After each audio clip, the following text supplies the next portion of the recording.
Good evening, everyone, and welcome. Welcome to the April 21 meeting of the Ann Arbor City Council. If you're able, please rise and join us for a moment of silence. At this time, it's also perhaps appropriate to reflect upon the passing of Shirley Beckley, a long-standing Ann Arbor resident, active in the furtherance of our community as a whole, but of course with particularity to our African-American community. She was a member of our community of long-standing, and her voice will be missed.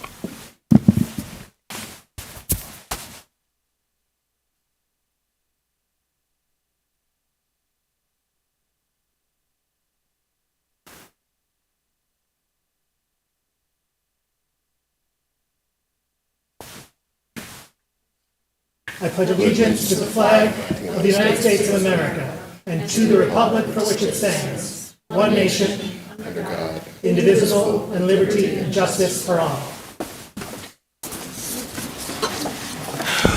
Would our clerk please call the roll of council? Councilmember Dish? Here. Councilmember Harrison? Here. Councilmember Watson? Here. Councilmember Malik? Here. Councilmember Dina? Here. Councilmember Ghazi Edwin? Here. Mayor Taylor? Here. Councilmember Iyer? Here. Councilmember Ackman? Here. Councilmember Briggs? Here. Councilmember Cornell? Here. We have a quorum. May I have a motion, please, to approve the agenda? Moved by Councilmember Iyer, seconded by Councilmember Dish. Discussion of the agenda.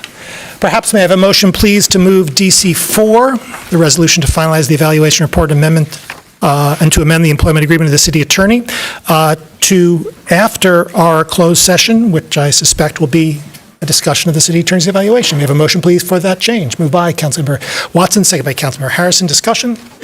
All in favor? Opposed? The amendment is approved. Further discussion of the agenda as amended. All in favor? All opposed? It is approved. I believe we have the pleasure of communications from our city administrator today.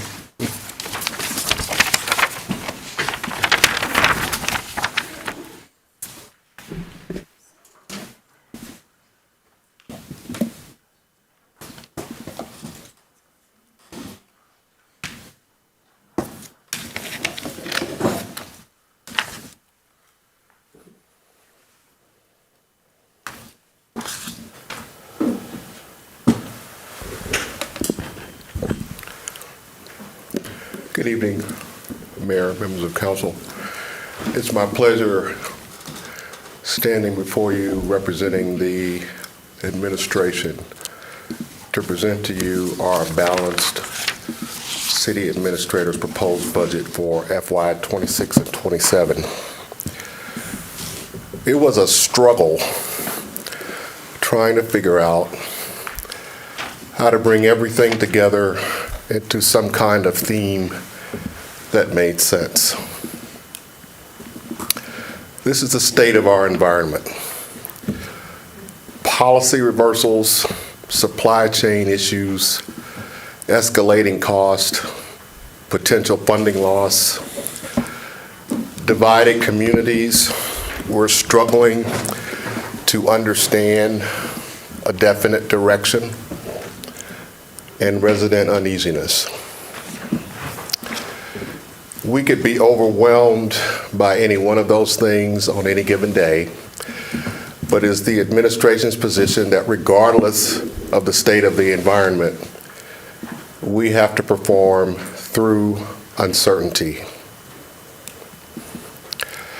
It simply comes down to what do we have and what can we do? The foundations of the decision-making that goes into this budget, based upon a premise, you've seen this slide before. The CFO presented it in one of our recent work sessions. We are projecting an increase of real and personal property tax just under 6%. In FY 27-30, that drops to 3%. But we are appropriately conservative when it comes to our forecasting. If the picture gets better, we do better. If it doesn't, we find a way to manage.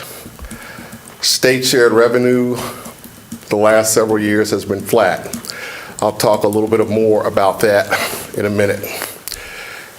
Parking revenues have now returned to the pre-pandemic levels, which says people are out, people are going about their business, people are engaging, particularly in the downtown area. Regardless of our quest to find how AI fits into our future, regardless of our quest to determine what other technological advances can be made to help the organization, the backbone of this municipal organization are the professionals that show up every day in order to get the work done.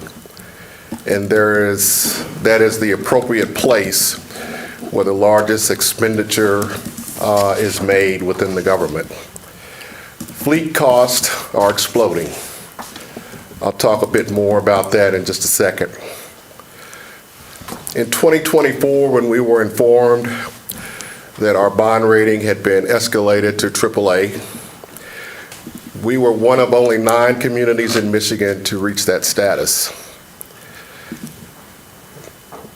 Marty and I are determined to examine each and every measure that flows into that to ensure that the AAA status is maintained. So we evaluate every transaction. We look at the factors that the rating agencies look at to make sure that we're doing what we can to stay at the AAA status. That helps the government to function, and ultimately it helps the community, helps us to be able to deliver a higher level of service because of the AAA rating. We're presenting to you a proposed budget, total fund $637,716,788. Over a cup of coffee, I do intend to ask Ms. Busselmeyer, why not 789? It's kind of interesting that we budget right down to the dollar, but that's where it is. The general fund is where the basic bread and butter operations of the government happen, and that proposed figure is $146,653,671.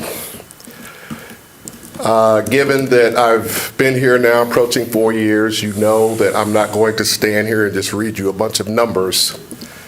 I'm going to give you more insight into the why and the what. The printed book will have all of the details that you will need.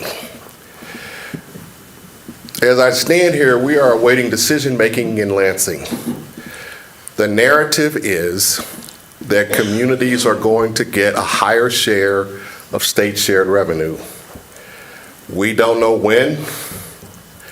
We don't know how much. We don't know when we would get it. We had to close the budget several weeks before tonight in order to make it fit.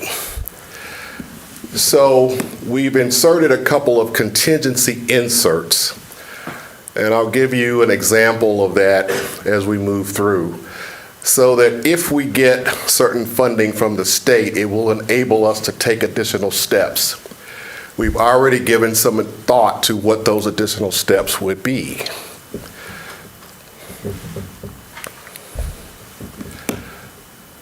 Pursuing legislatively directed funding, we like the term earmarks. Nobody says that, or few people say that. So what you're seeing are the strategies for both state and federal funding. This is not necessarily the priority list that we would present if we were just going from scratch.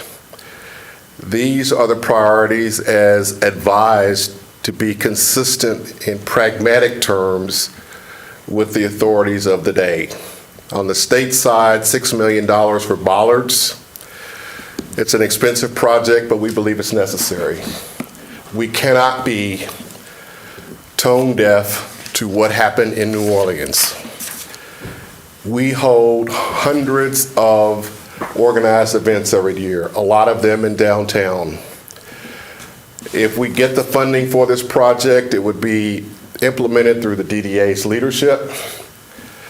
We would be able to provide bollards at approximately 21 intersections in the downtown area.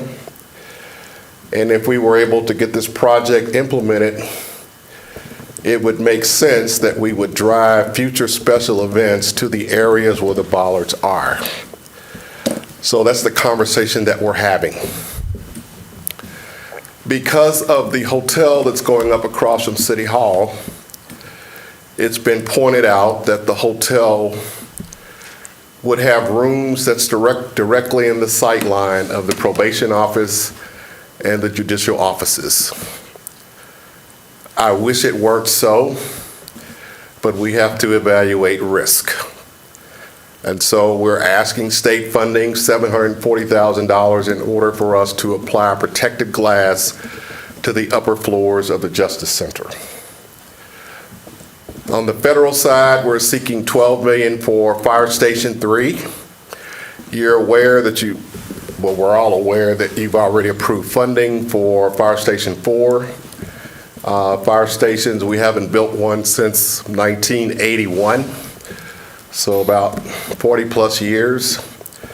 We're still in the throes of trying to do Barton Dam improvements, but there's some security measures that need to be made. We're asking for $420,000 for that. And the tree line is at a point where they're ready for schematic design. It's an appropriate project for federal funding. We've been given feedback that it might be favorably reviewed, so we submitted it. Last year, when I was standing here, I talked to you about studies. We admit studies are not exciting. No one really gets excited about spending six figures and sometimes more to perform a study. But the reality is we cannot manage the city in a strategic manner simply relying solely upon the professional intuition of the people that show up every day.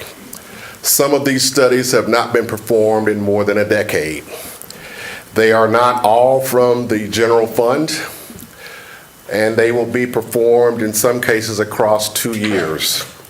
So North Main Street, waste characterization, raw water main alignment are examples. Water supply cost of service, sanitary sewer cost of service, each of those are $230,000 each. You will recall, as I stood here last year, I talked to you about the gravel road study. We have a number of areas in the city that are gravel roads and they tend to flood. We are trying to determine, one, the cause, and two, solutions for addressing those issues. So we've inserted an additional $250 to continue with that work. All told, we're investing $2 million plus in studies. Necessary. We're investing $8+ million in fleet. In fact, in some of our service areas, we had to go back to them to get additional funding in order to meet the fleet cost. So not only are costs going up, you've got the tariff issue. If it's not the tariff issue on the whole, it's the parts that go into the vehicles. If they're made under the auspices of federal coverage of the tariffs, then they're going to cost more. We also are dealing with a situation where it's taking us longer and longer to get the items that we ordered. You will recall there was a fire engine that came past you maybe 2 months ago. We know we won't see it for 4 years, but we have to spend the money now. Electric vehicles are continuing to escalate as well. So we're going to do the best that we can with the fleet. But the fleet is a significant investment and one that we must continue to make. The key point about the $8+ million, it affects multiple funds. It's not all general fund. Then there's the issue of the throne. Last year we talked about it as a pilot. We needed a public restroom facility in downtown. We had a number of issues that people were complaining about. We were determined to find a model that was ADA accessible. This is that model. What makes it so expensive is the company that we get it from is based on the East Coast. We are probably their furthest western client. Because of that, they require that you take a minimum number of units. It's not cost effective for them to just send us 1 or 2. So we have negotiated the 10 down to an 8, but it's still expensive. This represents a partnership with the DDA, and it's probably one of the areas of the budget that we struggled with the most, or I did, in terms of saying, yes, it stays, or no, it goes. The final conclusion is that when you look at where downtown is, when you think about where we want downtown to go, we want it to be more densified, we want more residents to come, we want more people to come and enjoy it. You can't afford not to do it. And so it's in.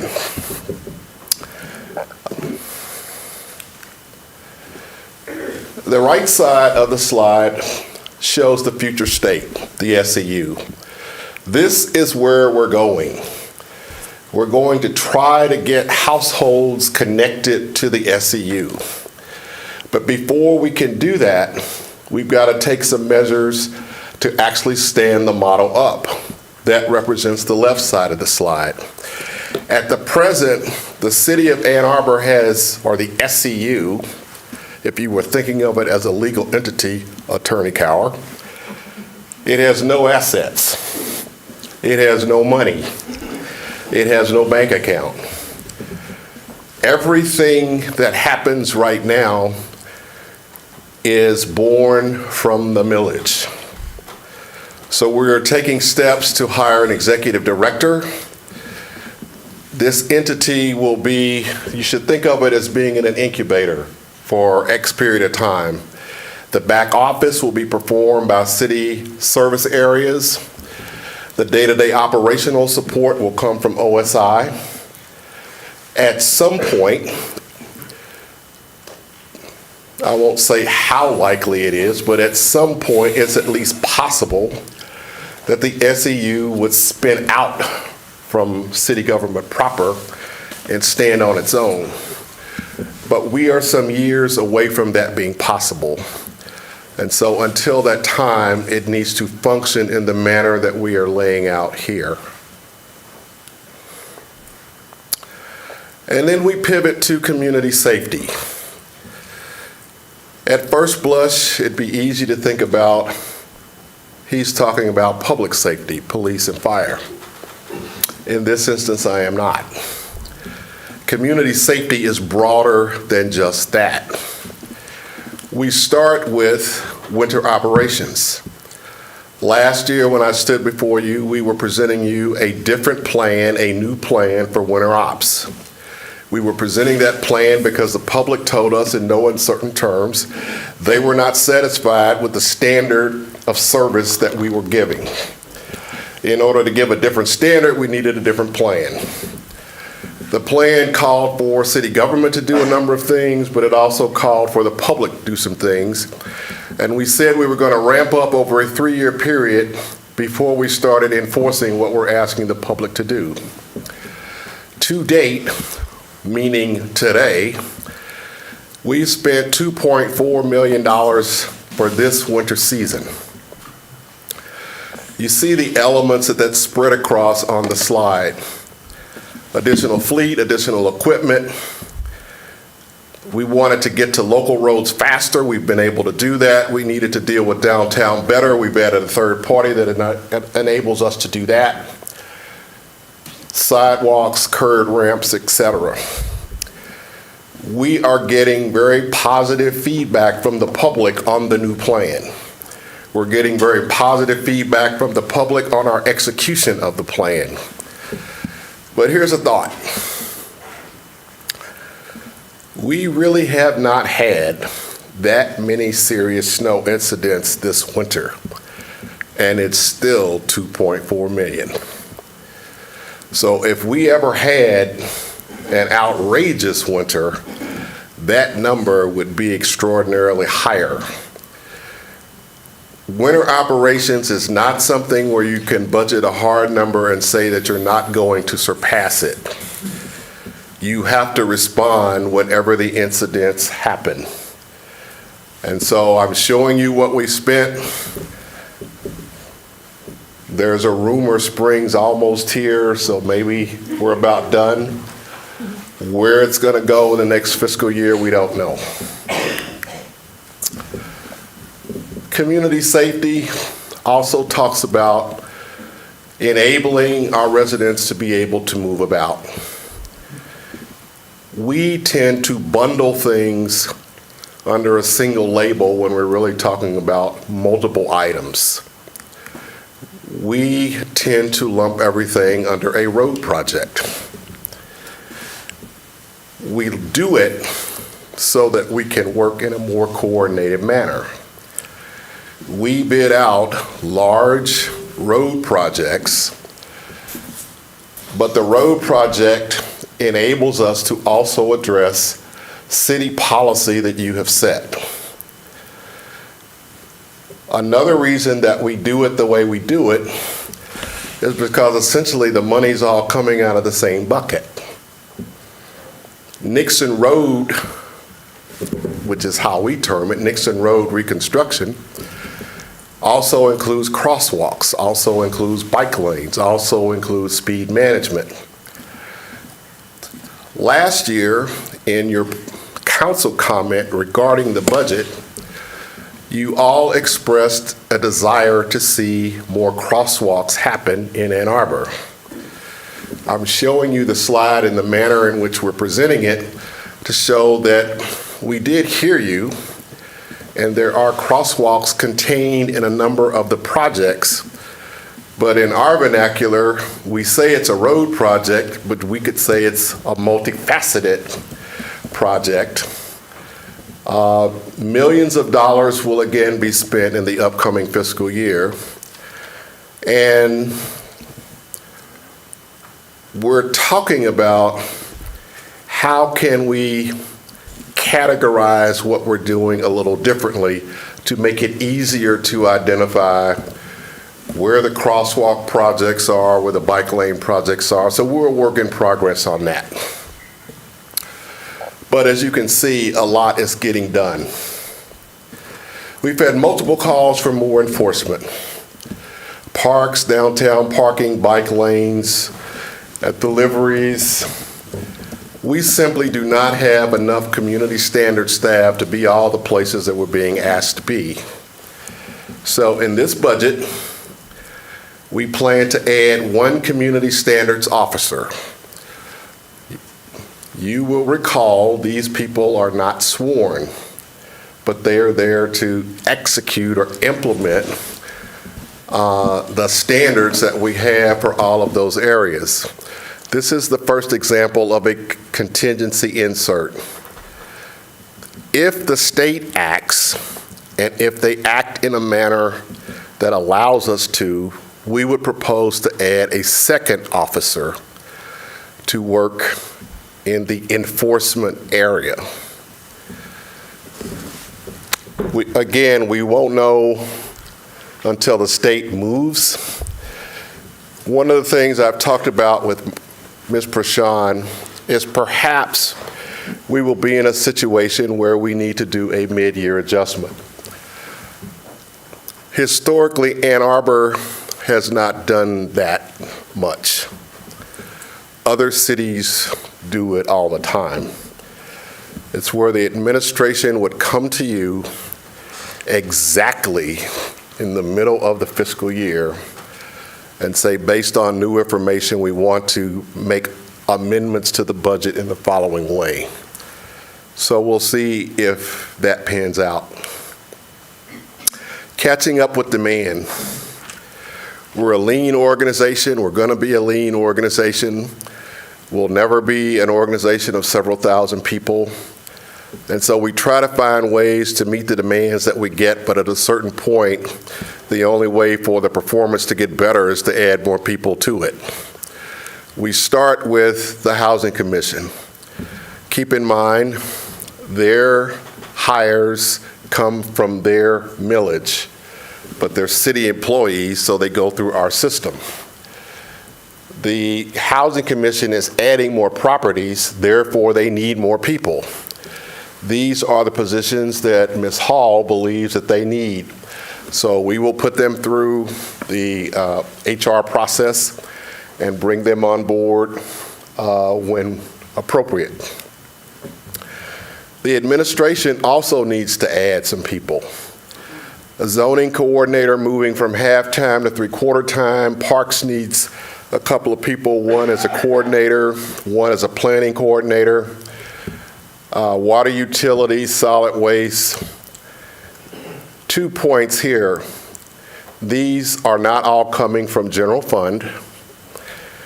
And they're two, I won't say more important than the rest, but we have 2 points of failure that we need to erase. First one is payroll.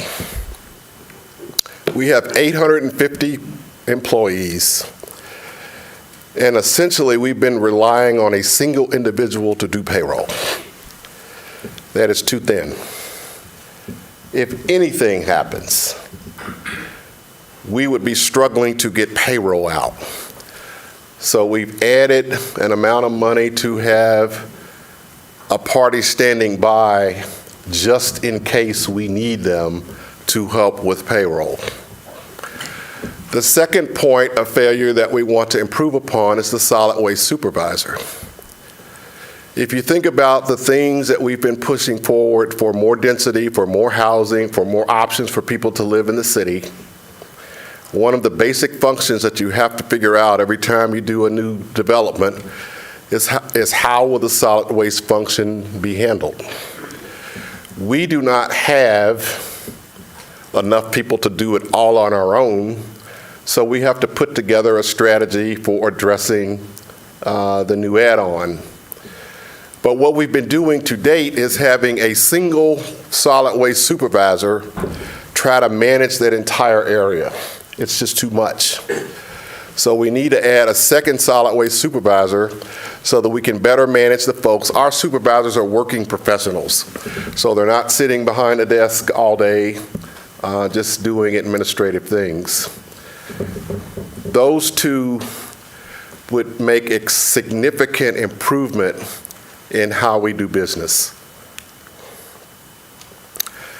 And next, we pivot to strengthening the organization. For me, the fundamental question here is what kind of organization do we want to be?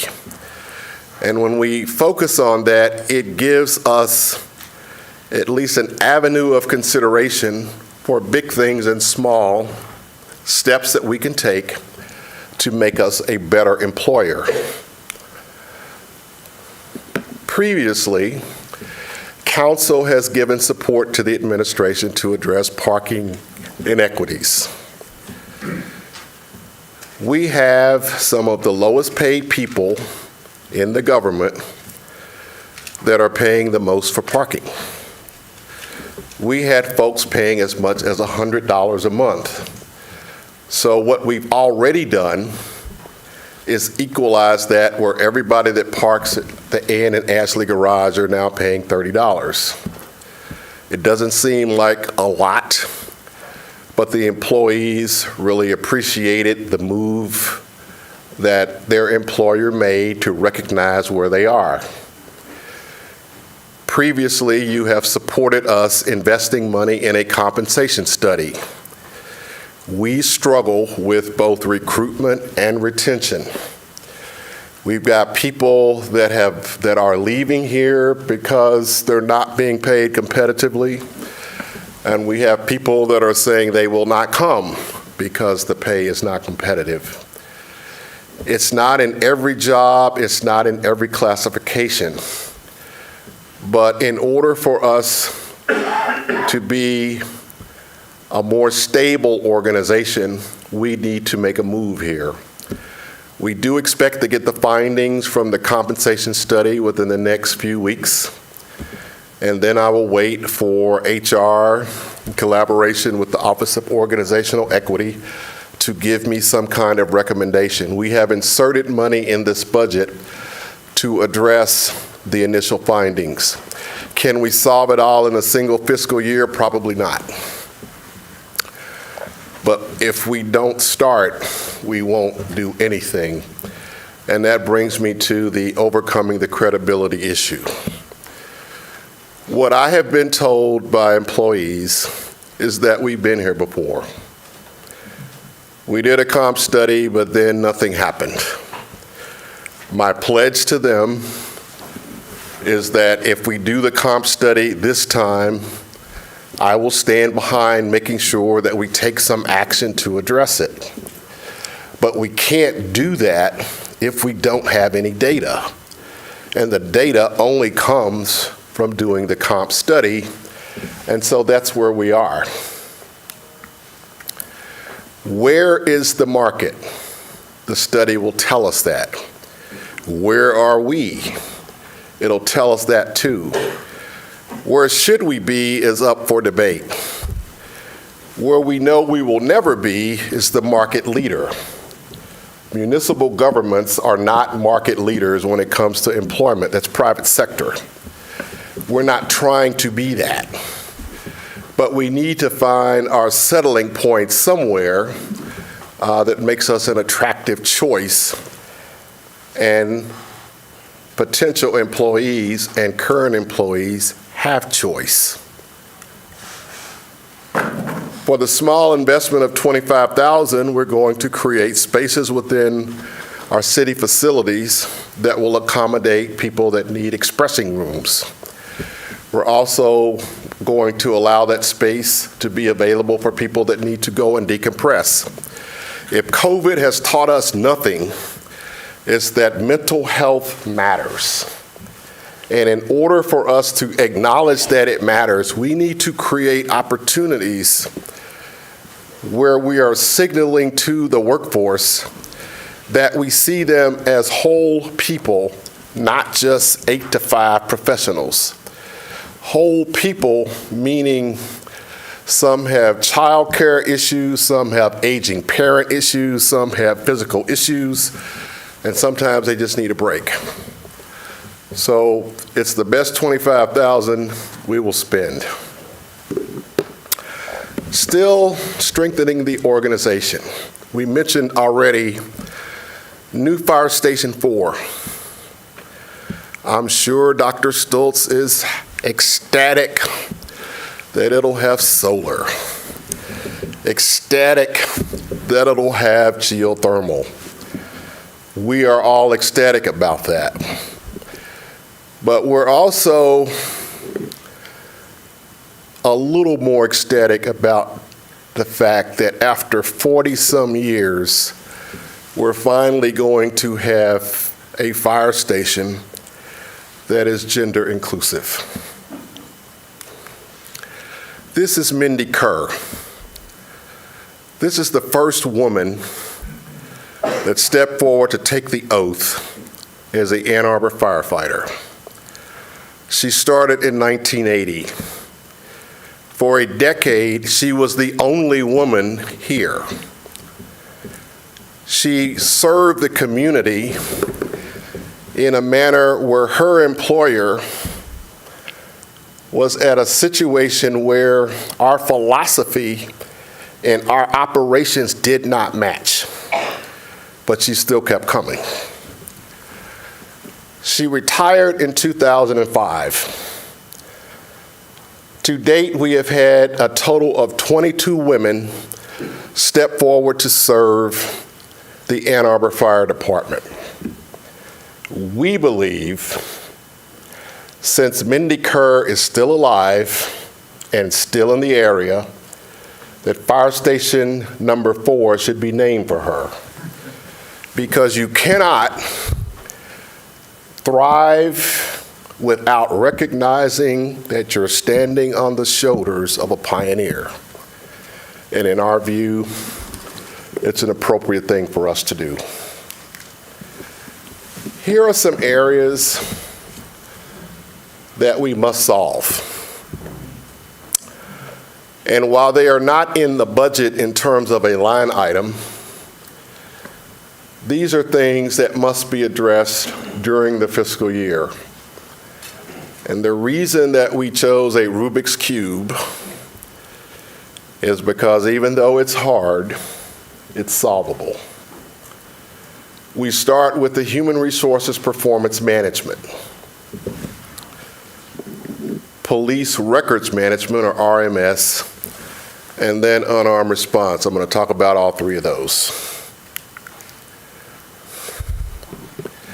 We need to determine as an organization exactly, not conceptually, not generically, but exactly where we're going in terms of a performance management system. What is the exact product? What is the upfront cost? And what is the ongoing cost? Our new HR director and I have had this conversation multiple times. I do have confidence that our HR department is going to be able to answer the questions that are on the screen. And when they can, Ms. Prashant and I are going to develop a strategy to address bringing the performance management system into the government. It will only help us. What it is, I don't know, but we need to get it done. Policing, or I'll just say the police department, I want to take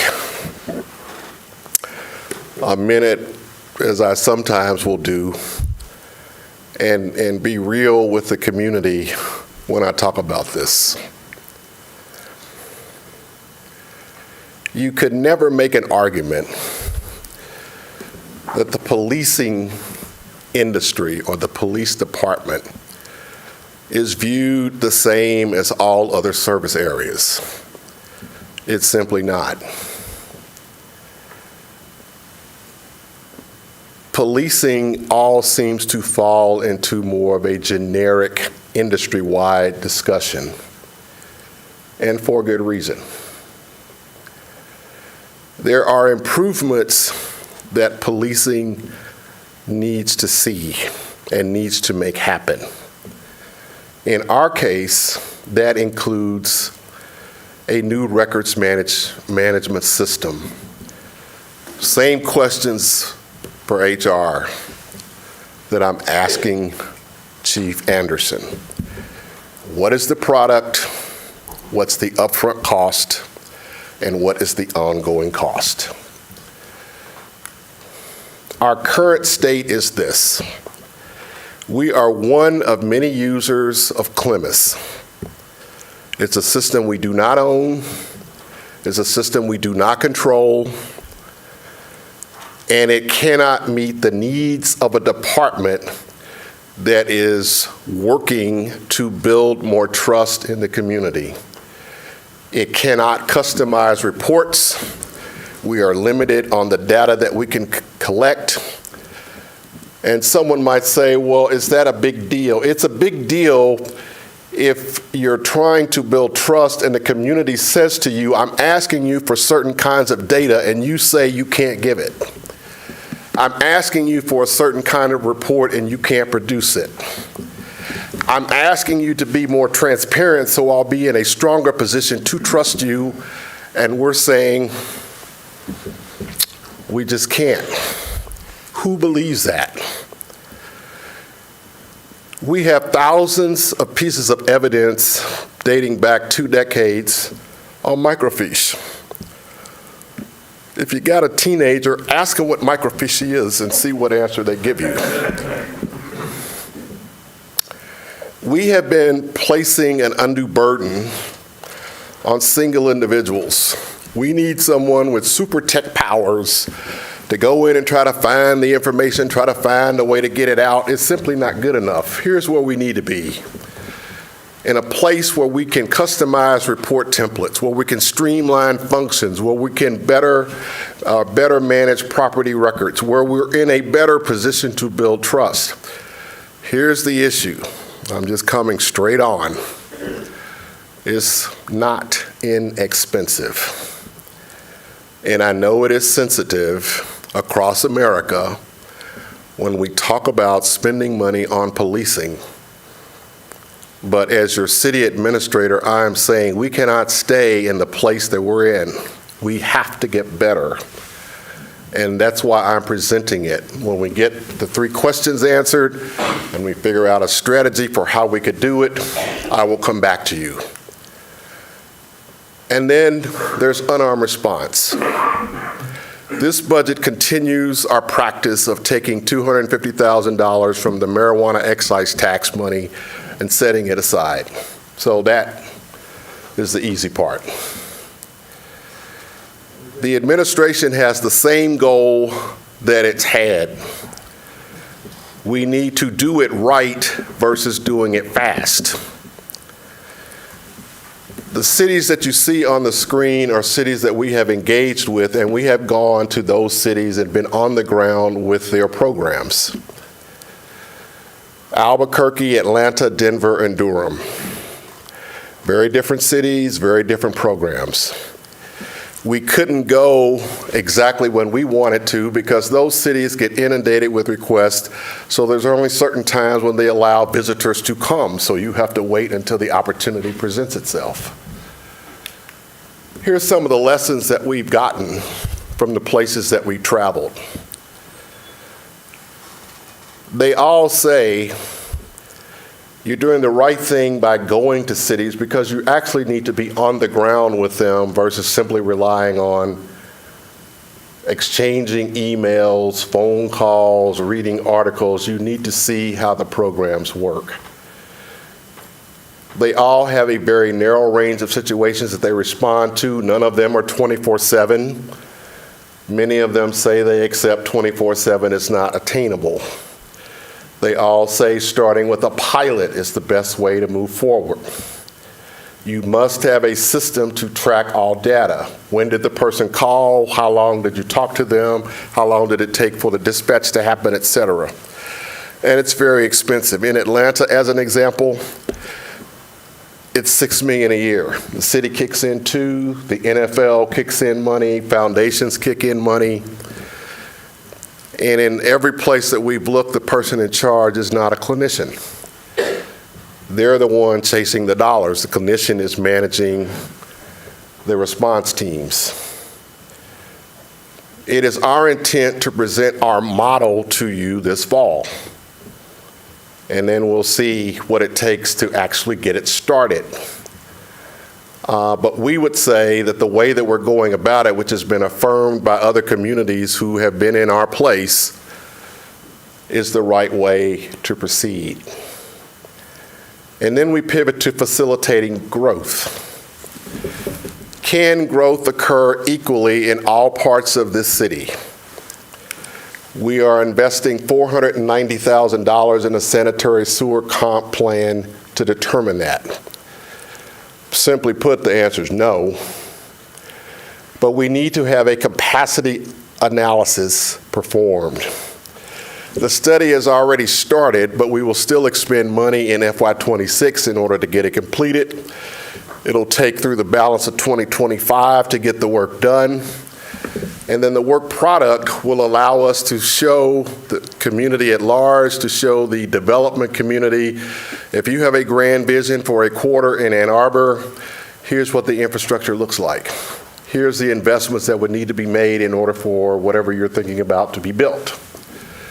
And in addition to that, we're also undertaking a drinking water distribution plan, because if we're going to add thousands of people to the city, we have to make sure that the drinking water supply is sufficient. We get our drinking water from the Huron River, we have wells, but what it's really saying, the capacity of the Huron River is not endless for what we might need. This study will give us some specifics on where the caps are. You passed several resolutions for economic development. One of them called for the creation of the new office, which we've done, the hiring of the new director, which we've done, but also it calls for the director to hire a consultant to look at ordinances and practices to see if we're as up to date as possible in facilitating growth. We've inserted money in the budget in order to get that done. And then comes the Klein lot. There was interest in doing an RFP. We've done one. CBRE is our broker. We're working with them every 2 weeks. The sale documents has been launched within their system for both Klein Lot and 415 West Washington. Tonight, I'm focusing solely on Klein because there's a relevancy to where I'm going. The administration will make a recommendation to you on the proceeds of the sale when we get to that point. But we're going to peek behind the curtain tonight as one thing that I can guarantee will be in the recommendation list. We want to take the first $5 million off the top of the sale and create a strategic acquisition fund. We haven't done that here. We would add to the fund over time. We would seek partners to participate with us. I would appoint a strategic acquisition fund committee that's led by our economic development director and co-led by our new deputy city administrator, that will also have participation by our CFO, member of the EDC, and if Ms. Cower will allow it, we'll borrow one of her attorneys. Why? Because if we want to talk about tax-based stability, we want to talk about housing and placemaking and leveraging, we have to do what we can to make that happen. And acquiring parcels that we can afford to buy only makes business sense. And this is the direction that we believe we need to go. Here is the sheet that we put up blast all the time. Marijuana excise tax. So there's a couple of things we've learned. We seem to have peaked in the interest in buying marijuana from the 23 outlets that we have. It stays essentially flat every year. It's not a lot of movement. The column on the left shows the projects that we've been funding. Some of the projects on the left, like deflection, cost more. And so when we address the raising cost of some of the ones on the left, that means there's less money available for the discretion of council. We're only proposing one new item, New Vision Engagement Center, which provides supervised crisis intervention. They are a casualty of federal policy. I'll just leave that there. We're trying to help them get stable. That's what the $84,000 represents, which leaves $616,000 available for your consideration. Performing through uncertainty. Difficult, but we will. If you have budget questions after tonight, we will be happy to receive them. You'll send them to 4 people, Ms. Higgins, Ms. Prashon, Ms. Busselmeyer, and myself. Special thanks to our CFO, to Ms. Busselmeyer. Also special thanks to Ms. Higgins, because she's the one that designs all of these PowerPoints that you're looking at, and it takes a lot of time to do it, and we really appreciate her efforts. Also thanks to the executive team that is seated behind me. I asked them to be here tonight because what I have presented to you as the city administrator's proposed budget is their budget. It represents their employees and their work. And finally, thanks to every person that chooses to work here, because we are an administration that gets things done. Thank you.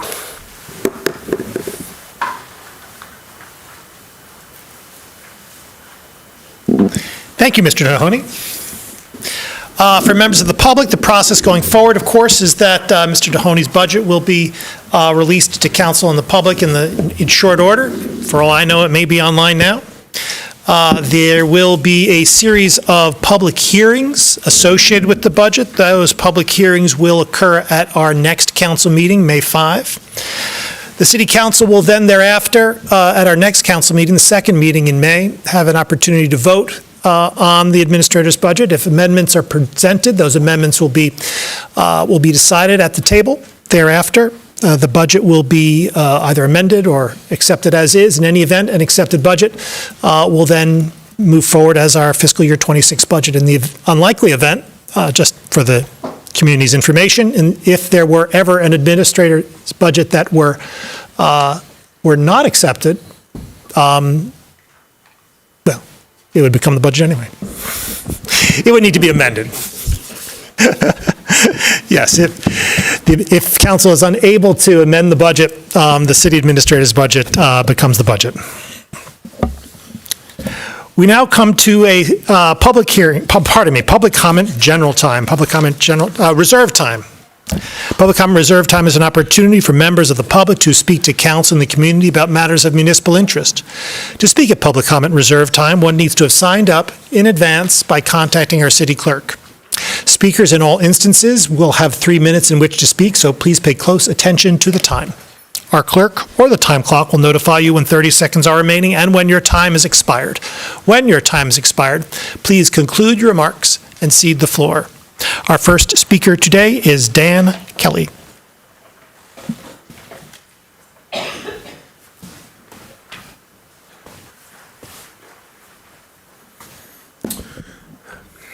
All right.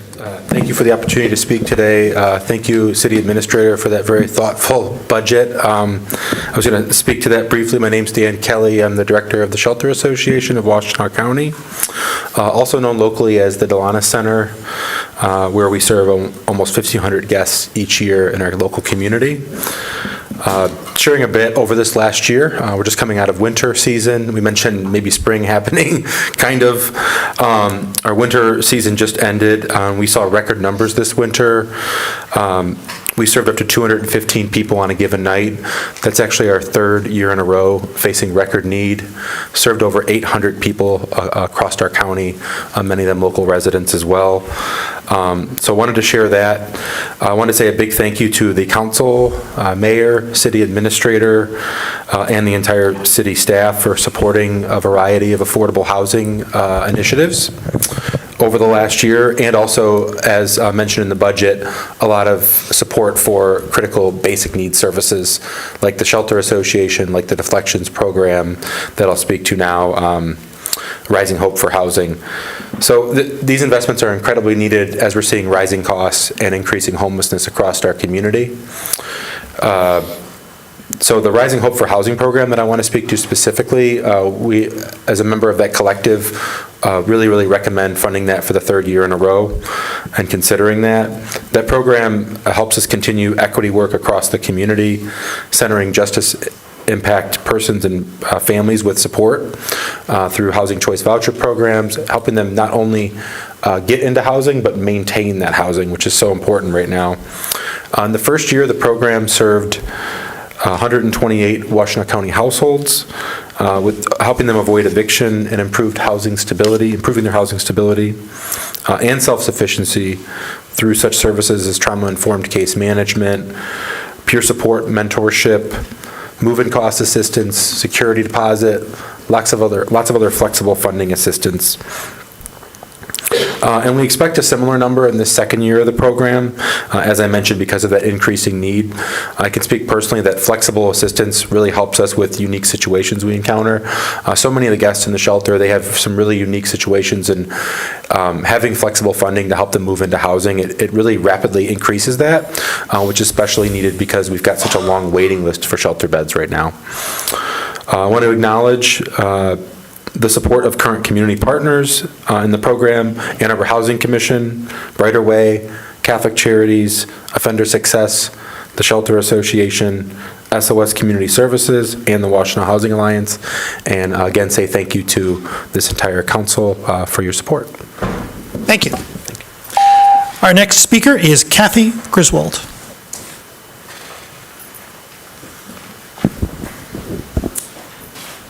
Good evening. I bring warm wishes from Nevada, where I visited my grandchildren for a week. So I'm in a pretty good mood, and I also want to commend the police department.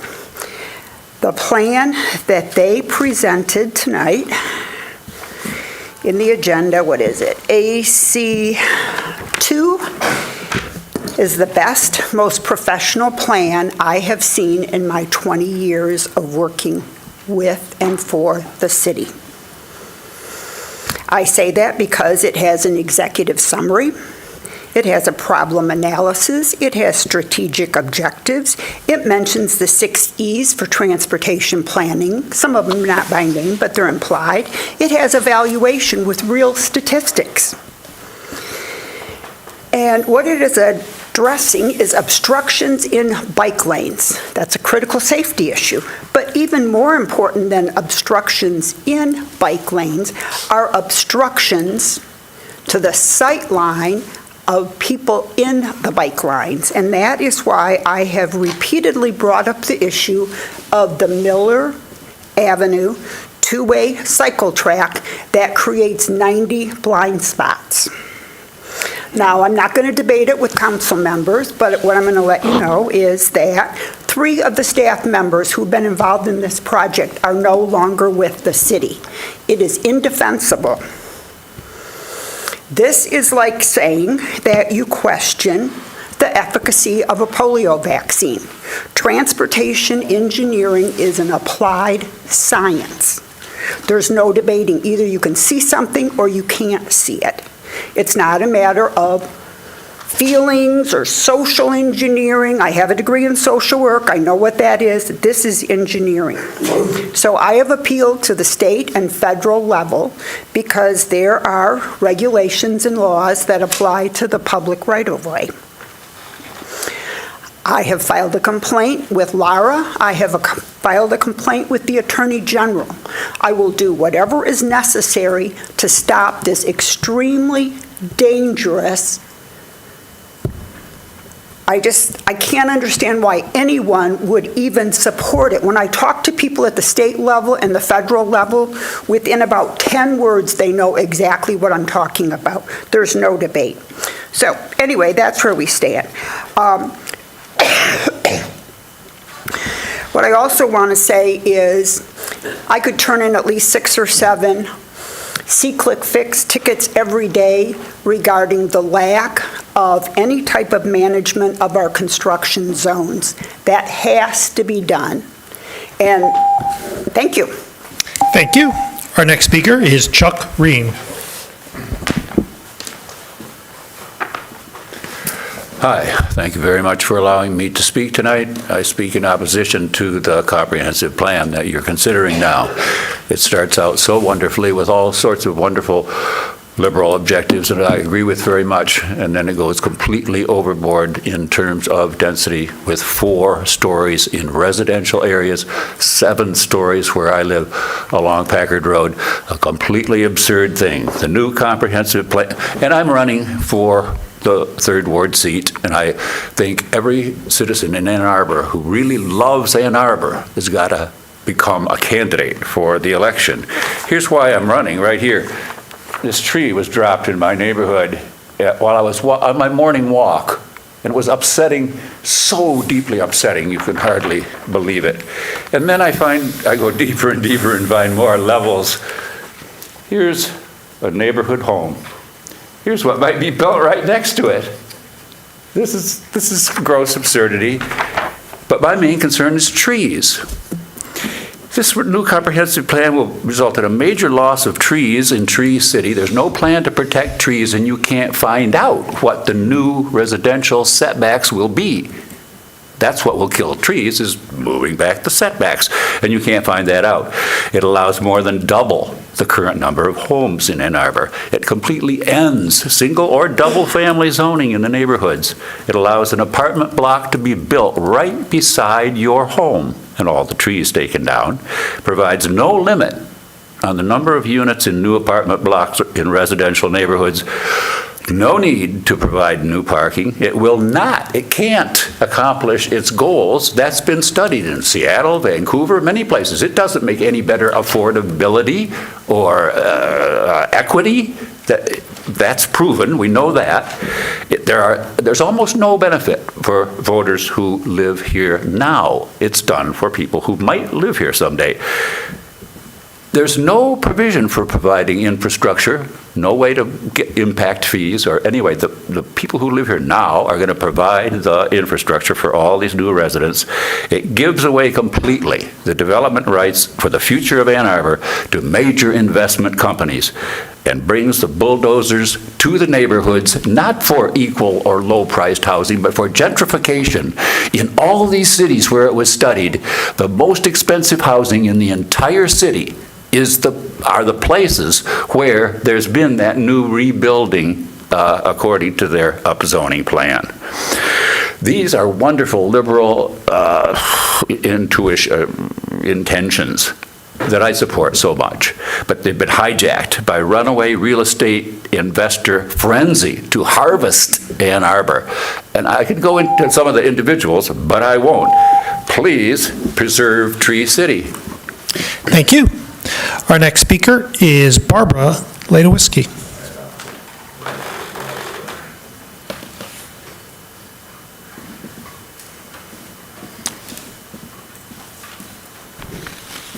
Mayor, this caller, I believe, is online. Barbara Ladowiski? Go ahead. Yes, can you hear me? Yes, we can. My name is Barbara Ladowski, and I'm a 50-year homeowner in Ann Arbor, and my professional areas are human systems and computer systems analysis. Mayor Taylor and members of City Council, I appreciate very much all the thoughtful, dedicated work that has been invested in developing the draft comprehensive plan, and also that so many folks seem to care about the same goal that I care so deeply about, which is the goal of sustainability for the long-term future of a diverse community. I would like to make 4 brief points. A, what local infrastructure and guardrails are required to safeguard the financial future of our diverse community in these very challenging times? By all accounts, we are currently facing many of the same market and housing instabilities that preceded the market and housing crash of 2008, but this time without a functioning federal government infrastructure to help bail us out of the crisis. What can we do locally to fill that void? Our comprehensive plan can and should be one important element to help provide guardrails on development such that the developer's typical push for short-term profit can also benefit the long-term health of our community. We can and should do both short-term profitability and long-term sustainability. Our comprehensive plan should be structured to facilitate both. B, during financial crises, there's often a trend for property ownership to transfer from individual personal to corporate ownership. In 2008, housing prices plummeted, lending institutions foreclosed on home loans. The federal government stepped in to strengthen lending safeguards to preserve private property ownership. Concerningly, such a trend is recurring again in 2025, this time with housing prices skyrocketing and developers moving into the void to consolidate properties and increase densities. The trend in 2025 is particularly concerning because it is essentially irreversible. The large-size steel and concrete structures built on consolidated parcels will not again be able to be subdivided into affordable parcels to permit individual ownership. Our comprehensive planning should address this issue. C, adding substantial density requires expanding and usually 30 updating seconds. existing infrastructure. If nothing is done explicitly, those fees will be paid by existing residents. And lastly, D, it seems important to revisit the sections of the plan that summarize resident input in the process. As a longtime qualitative researcher, it is my opinion that the work done to date represents a community outreach effort to inform and engage the community in the process. If there is a need for a study to actually sample and summarize community opinion, then a formal study should be designed with appropriate research protocols to fulfill that purpose. Thank you. Thank you. Our next speaker is Stephen Trendoff.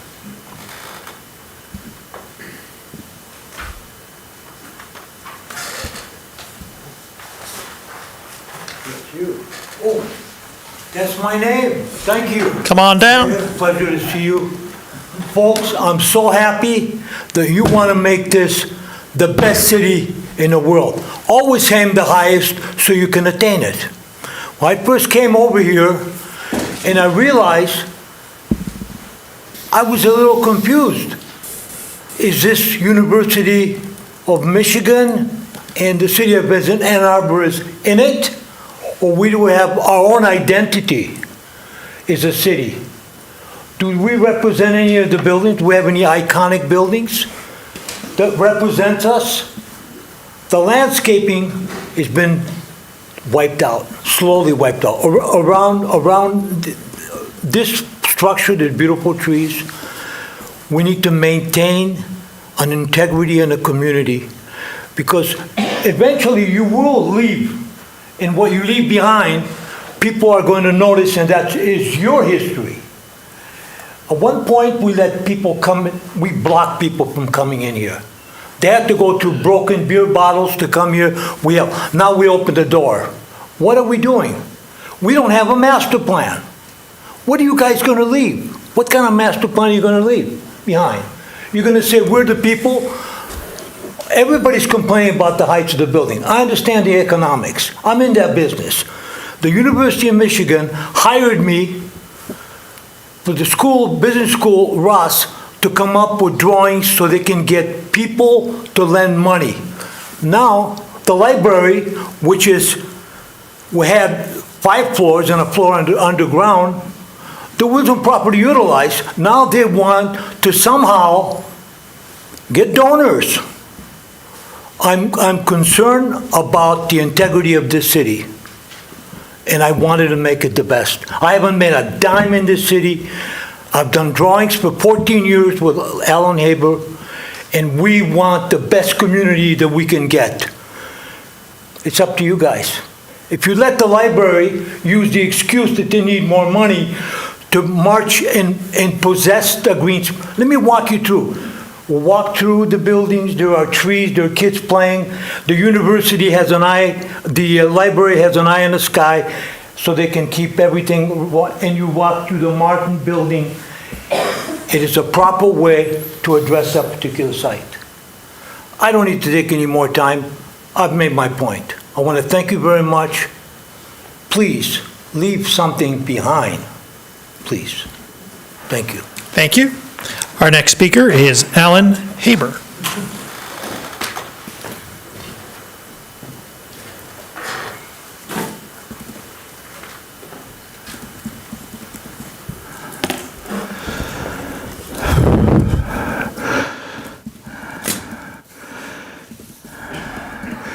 Well, as Stefan said, that there's a beautiful possibility in the center of the city is what a number of people have been working on since 2009 when we first put forward the proposal for community commons. And he also pointed out that your move with the library a couple weeks ago or a month ago is really contrary to that vision of beauty. 10 or 20 stories of market rate housing on top of a library is not going to be a jewel, however you cut it. But what I have a lot of things on my mind that I don't have the time for. I sent you all a letter. I hope you will read it. I don't have time to say all of this. I titled it Integrity, because that is a question for all of you, that you have indeed violated your oath of office and your obligation to the Charter of Ann Arbor by abruptly aborting the process it was undergoing to determine next steps in the realization of the city charter direction to develop the center of the city as a central park and civic center commons. And we had an agreement as to how that would be done by an RFP to get additional advice because the advice from the center of from the community, the Council of the Commons, was not of interest or whatever. So I signed on to that agreement, and he broken that agreement. That agreement was carrying out the vote of the people as it went through several processes, the task force, and then the Council of the Commons. And I made a very easy proposition of how to deal with all this, because the library does have its interest. I don't agree that's the way to do it. I proposed a non-conflict compromise, which is to change the election date of your proposal from August this year to November 2026, which is a real election that people are motivated to come out to. And to activate in this time now, as the city administrator was directed, the request for proposals for consultants to direct on the next steps. That would be done by a November 26, 2026 election, and the library would also have the opportunity to make its proposal more reasonable. And for sure, there's going to be legal action if you do not take some compromise of this sort. Thank you. And I would say, past my time as a matter of personal privilege, for older people it is very difficult. I cannot hear when most of you speak. Why is the amplification not turned up? I've asked this several times. Thank you. And the amplification when people speak on that, it should be hearable much more easily. Thank you. Please. Our next speaker is Mary Henderson.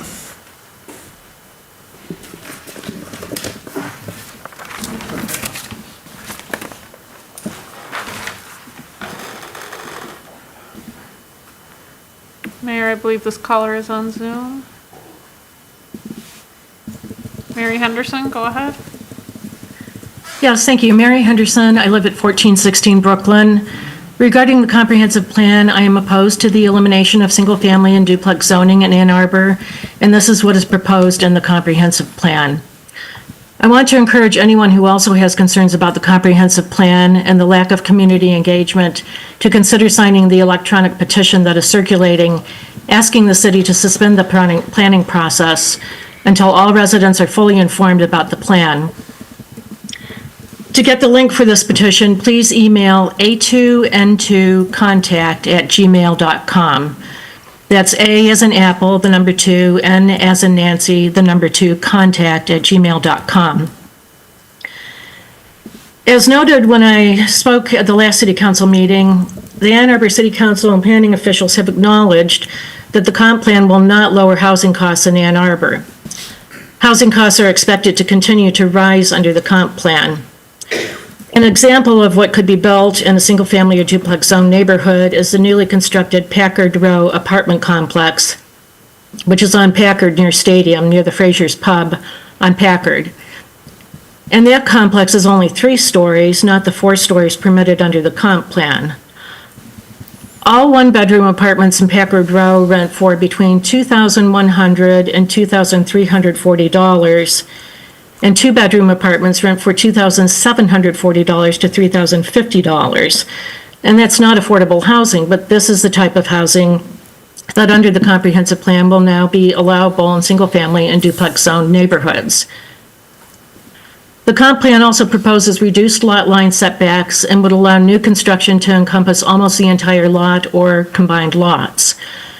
The proposed plan would allow developers to combine lots to build large complexes up to 4 stories, 4 stories high or 48 feet high, with no restrictions on the number of apartment units.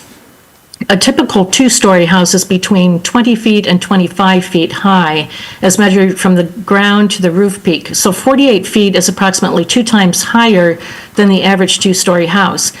And the massive new apartment complexes that would be allowable under the comp plan will likely be boxes, so they could be 4 stories high across the entire expanse of the complex, whereas a typical 2-story home is only 20 to 25 feet high at its peak, not across the entire house. And many 30 neighborhoods that are affected by the zoning changes are 1-story houses. Even limiting apartment buildings to 35 feet high isn't a big concession. 35 feet is still 60 to 75% higher than the average two-story house.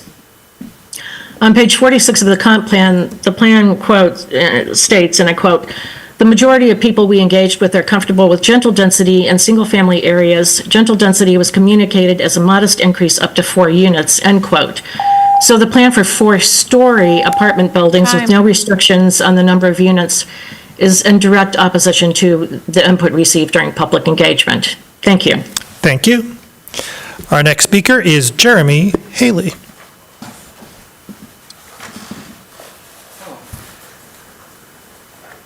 Good evening, everyone. Chair Haley.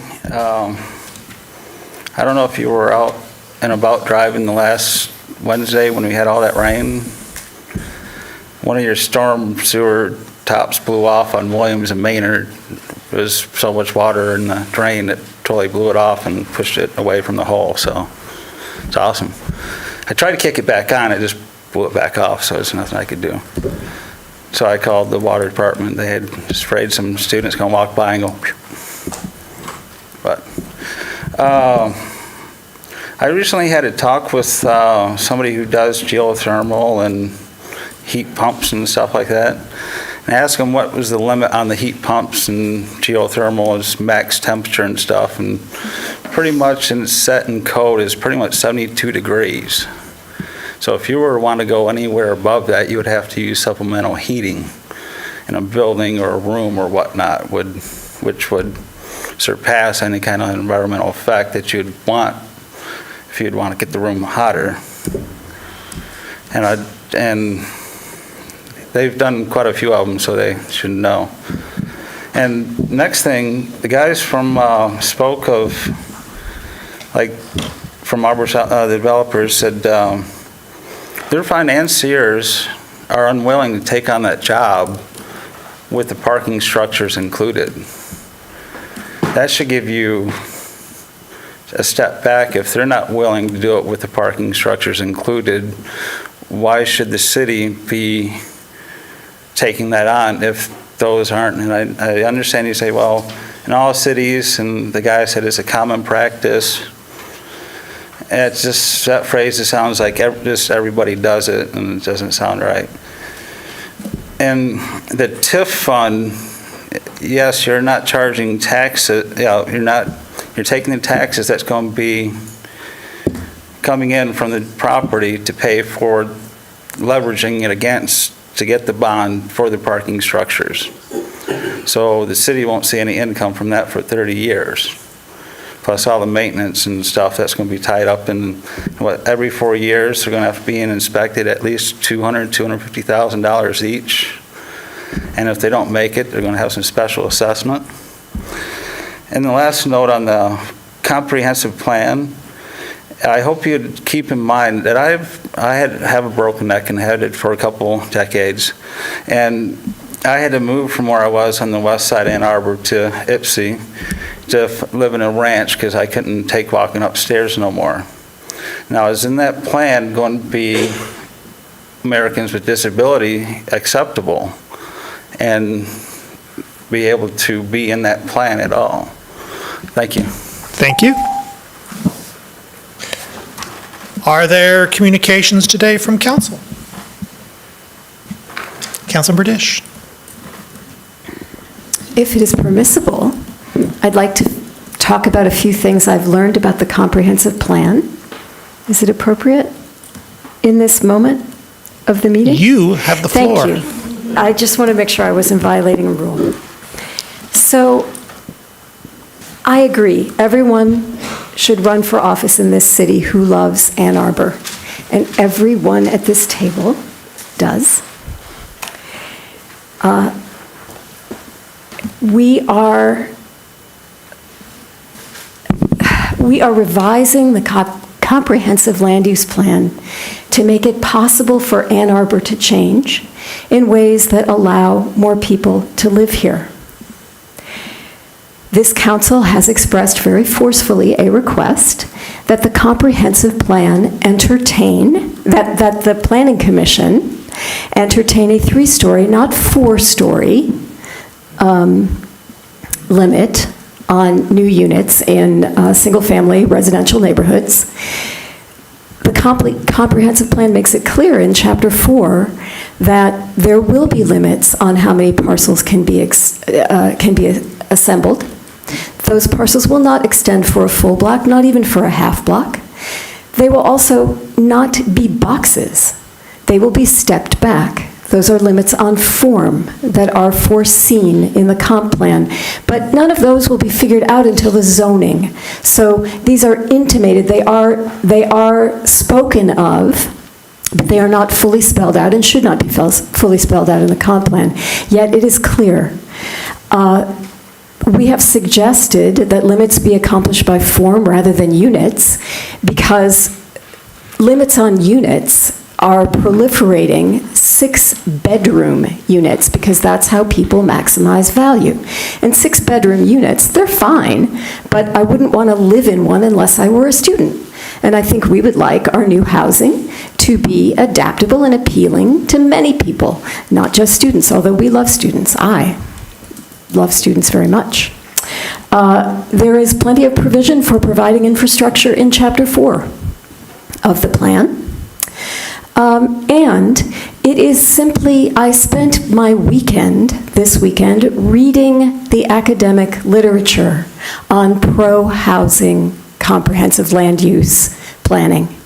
And every single study shows that pro-housing policy increases affordability.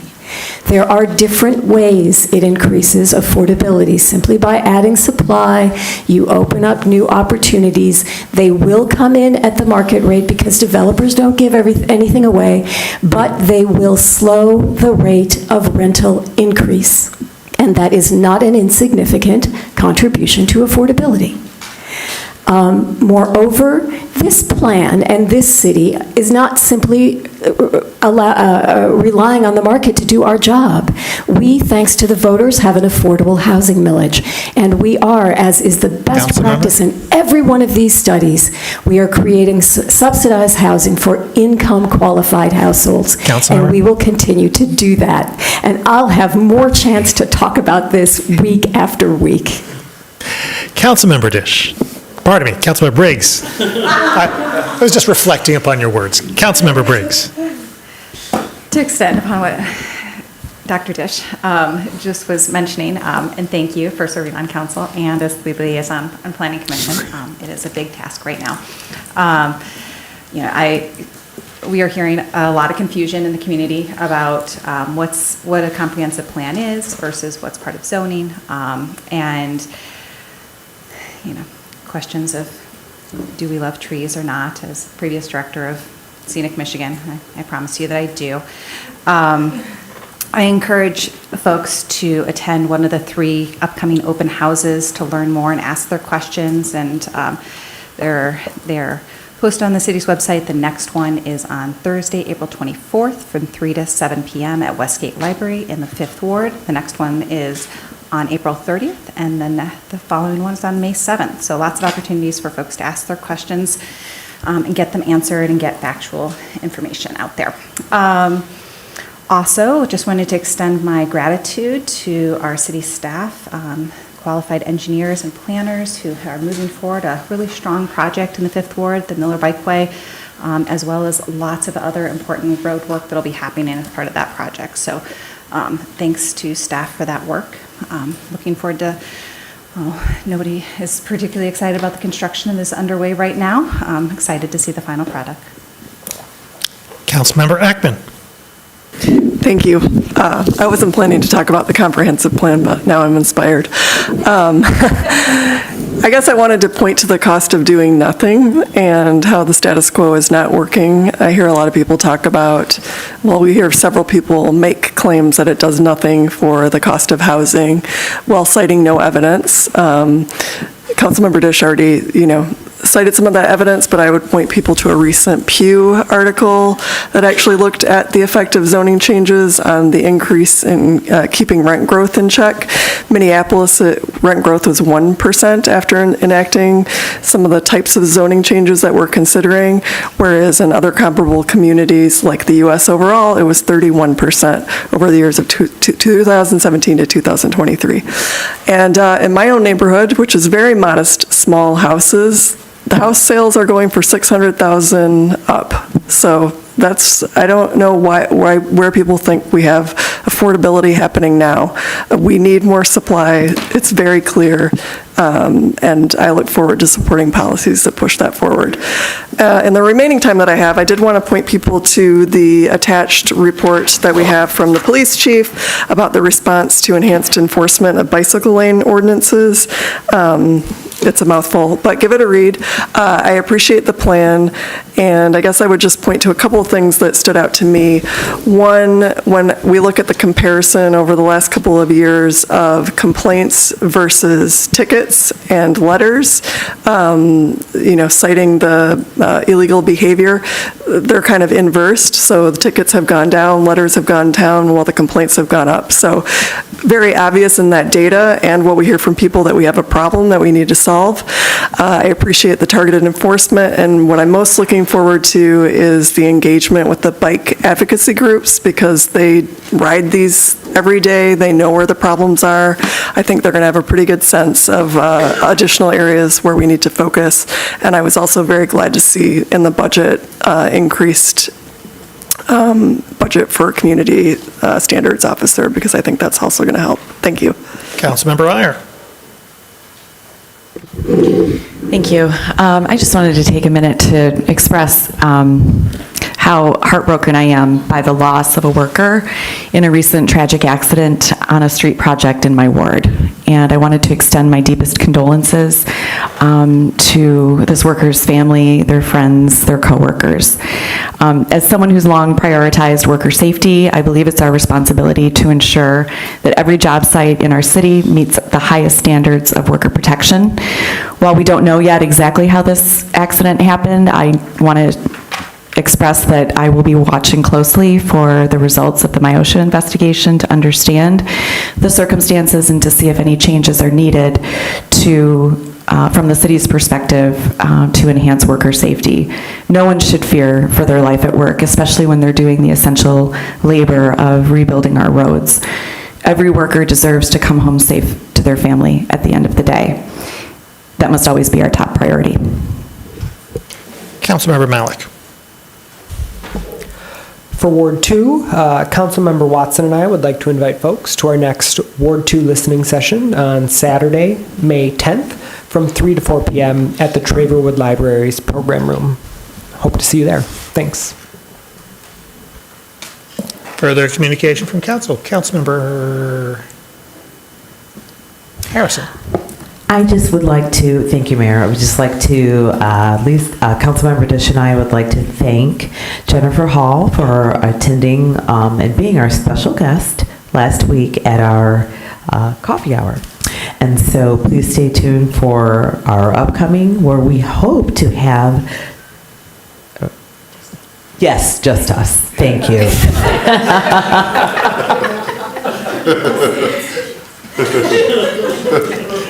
Councilmember Cornell. I was going to ask if I could cede my time to Dr. Dish, because she was incredibly inspirational in her comments, but absent of that being a possibility, I want to thank everyone who came out, my ward mate, Councilmember Briggs, and Mr. Leonard from city staff who came out on Saturday and met us at the library to talk about the comprehensive land use plan. It was an interesting conversation, and I think when we can get together face-to-face and talk about things instead of keyboard warrioring it, it's really helpful. That's what it means to be part of a community. And to an earlier comment, I just want to say the idea of living above a library sounds like heaven. So the idea of whether or not it's a jewel is really confusing to me. It sounds amazing to me. And for folks, because I know that this is going to come up as part of community conversation this summer, who aren't familiar with it, prior to being elected to council, I served on the Council of the Commons. And from 2019 to 2023, there was a lot of community conversation, there was a lot of input. There was an entire commission with city staff involved who evaluated, looked at, talked with local business owners.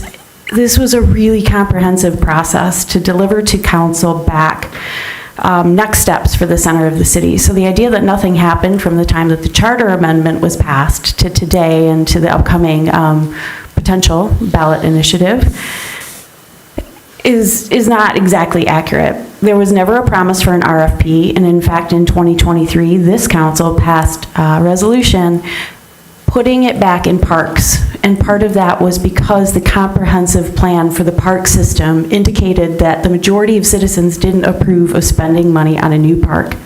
In fact, they wanted us to invest in our existing parks and improve them.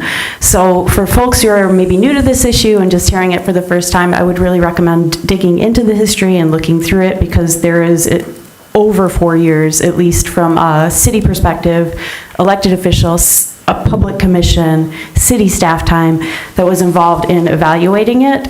And there's a lot of good information out there. So, and it's all available online. Thank you. Further communication from council?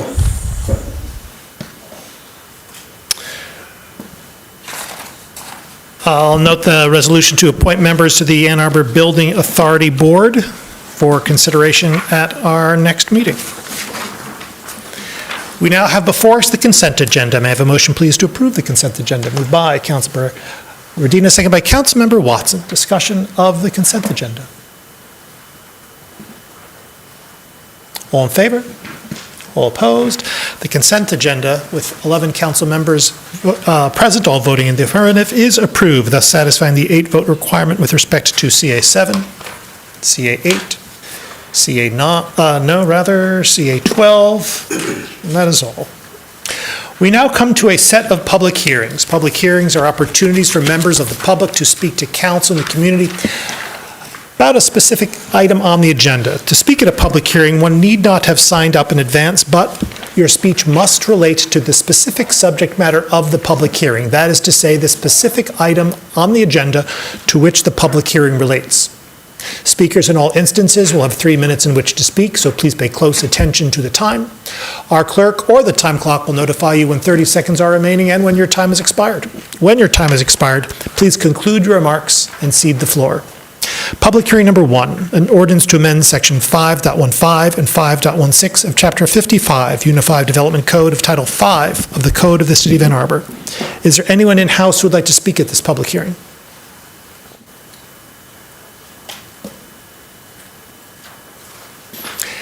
Is there anyone online who would like to speak at this public hearing?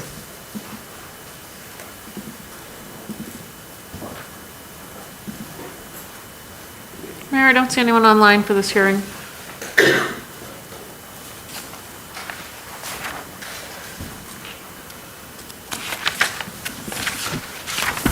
Seeing no one, this public hearing is closed. Public hearing number 2, an ordinance to amend section 5.17, 5.27, and 5.28 of Chapter 55, Unified Development Code of Title 5, Building Design Requirements on Primary and Secondary Streets, Design Review Board, and Design Review, and to repeal section 1239 of Chapter 8 of Title 1 of the Code of the City of Ann Arbor.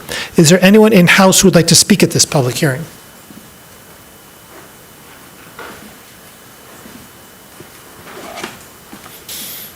Is there anyone online who would like to speak at this public hearing?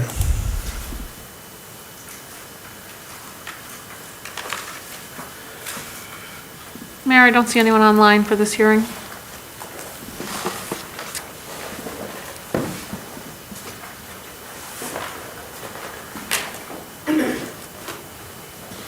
Seeing no one, this public hearing is closed. Public hearing number 3, an ordinance to amend Chapter 34, gas franchise, and to replace it with a new heating franchise, and adopt accompanying agreement regarding climate action. Is there anyone in-house who would like to speak at this public hearing?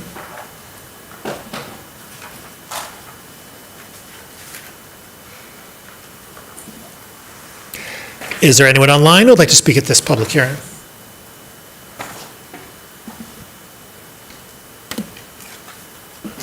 Mayor, I don't see anyone online for this hearing.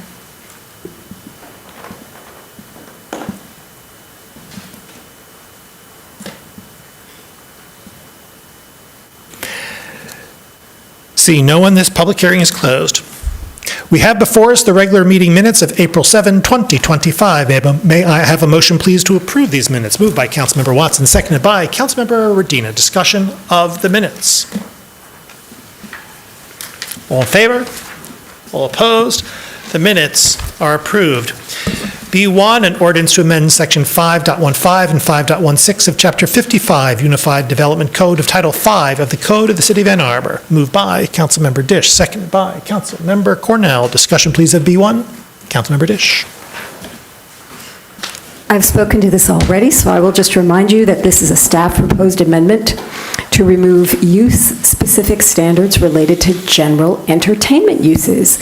And these restrictions date back to an earlier time with, I shall say, different standards of propriety than we have today. So approval of this item would remove the limitations and restrictions that limit the seating capacity of enclosed theaters in the Community Convenience Center. And district, I should say, not as if there's a center, and would also allow pinball parlors, heavens to Betsy, to operate wherever other general entertainment uses are permitted. I will be supporting this, and I look forward to hearing how you all vote on it. Further discussion? All in favor? All opposed? It is approved. Councilmember Dish, it is unanimous. You may chalk up another victory for pinball parlors. B2, an ordinance to amend Section 5.17 and 5.27 and 5.28 of Chapter 55, Unified Development Code of Title 5, Building Design Requirements on Primary and Secondary Streets, Design Review Board and Design Review, and to repeal Section 1239 of Chapter 8 of Title 1 of the Code of the City of Ann Arbor. Moved by Councilmember Ackman, seconded by Councilmember Dish. Discussion, please, of B2. Councilmember Ackman. I'd like to propose an amendment to this to remove the changes restricting EIFS, the exterior insulation and finish systems, and I sent my changes to Ms. Beaudry.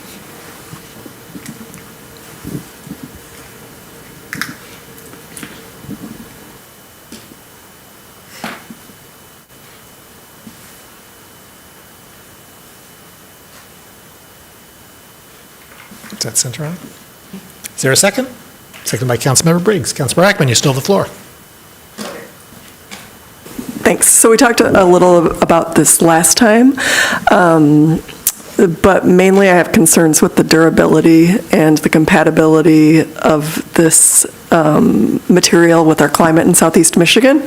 So I'm not an expert on building materials, but from what I can glean, this material works well in dry and warm climates, and it's often chosen because it's cheaper and it's more flexible to design. It's an insulative material. But in wetter, colder climates like the ones that we have here, especially with a lot of freeze and thaw cycles, the material has a history of underperforming and kind of falling apart over time. So it has faster deterioration, costly repairs, and potentially shorter building lifespans. Now, maybe I'm not completely up to date on the technology, but from what I can tell, staff hasn't really been able to provide us with in-depth information about why the benefits outweigh the potential downsides. So I think it's premature to lift this restriction. I'm certainly open to considering it in the future if more information is provided, but at this point, I think it's best to keep it in place. Further discussion?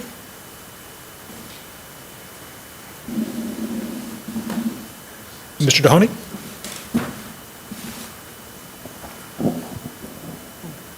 I noticed that in the item, there was a staff report that was initially attached.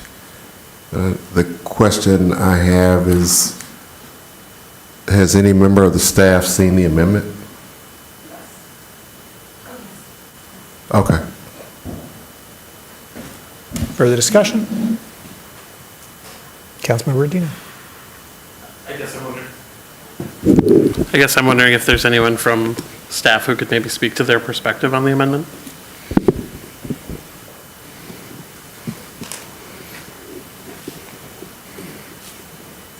Mr. Leonard is on Zoom. Please.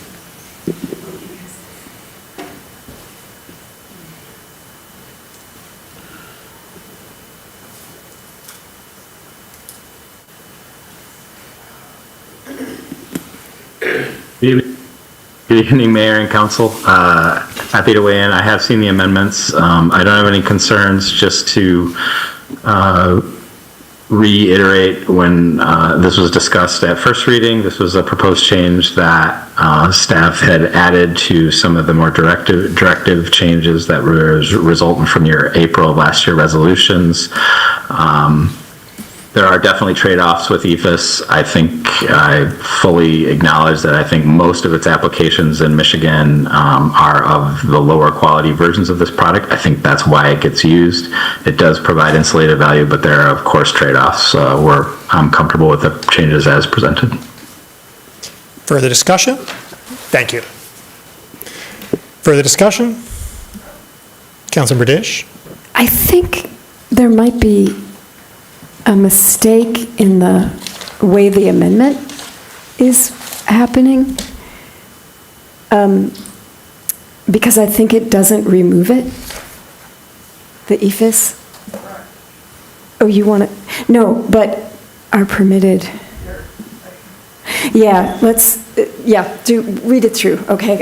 We're confused looking. Basically, what I understood staff to be proposing is that in the text that I sent you under A, that highlighted text had a strike through. It no longer has a strike through, so it's staying in as a restricted.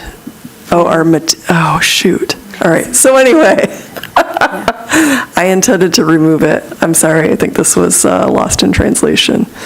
So, yes, that should be struck through, and in B, that should be unstruck through. I think that's how it goes, right? Yes, and I thought I did it right, but if this is what I did, this is the opposite. It's okay. So just to be... It was circulated with staff. So all right, well, let's do this.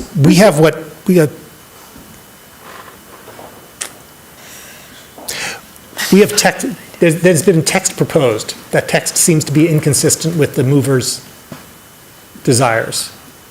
Since it's no longer the movers, it's the council's, perhaps we reject this amendment and then there will be another amendment offered which will be consistent. Yeah, let me forward, Ms. Boudry, I'm going to forward the correct one. So, can we withdraw once it's moved and seconded?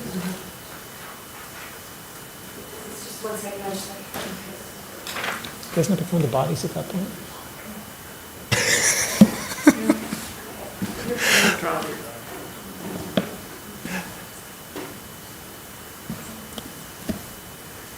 Ms. Kaur? I think what you propose is correct, Mayor. Reject the first amendment and then have a second amendment with the corrected text. All right, further discussion of the disfavored amendment. All in favor? All opposed? The disfavored amendment fails unanimously. Councilmember Ackman. Oh, is this coming from Ackman or Dish? Councilmember Dish, would you care to walk through? Yes, okay, so what I have just sent was the intended change, and in the intended change, under A will read, the following materials are permitted on facades visible from primary or secondary streets: wood, which is in addition to the current UDC, glass, brick, cut stone, cast stone, exterior insulation finishing systems, which was a proposed addition, is struck through, or high-quality finished material, etc.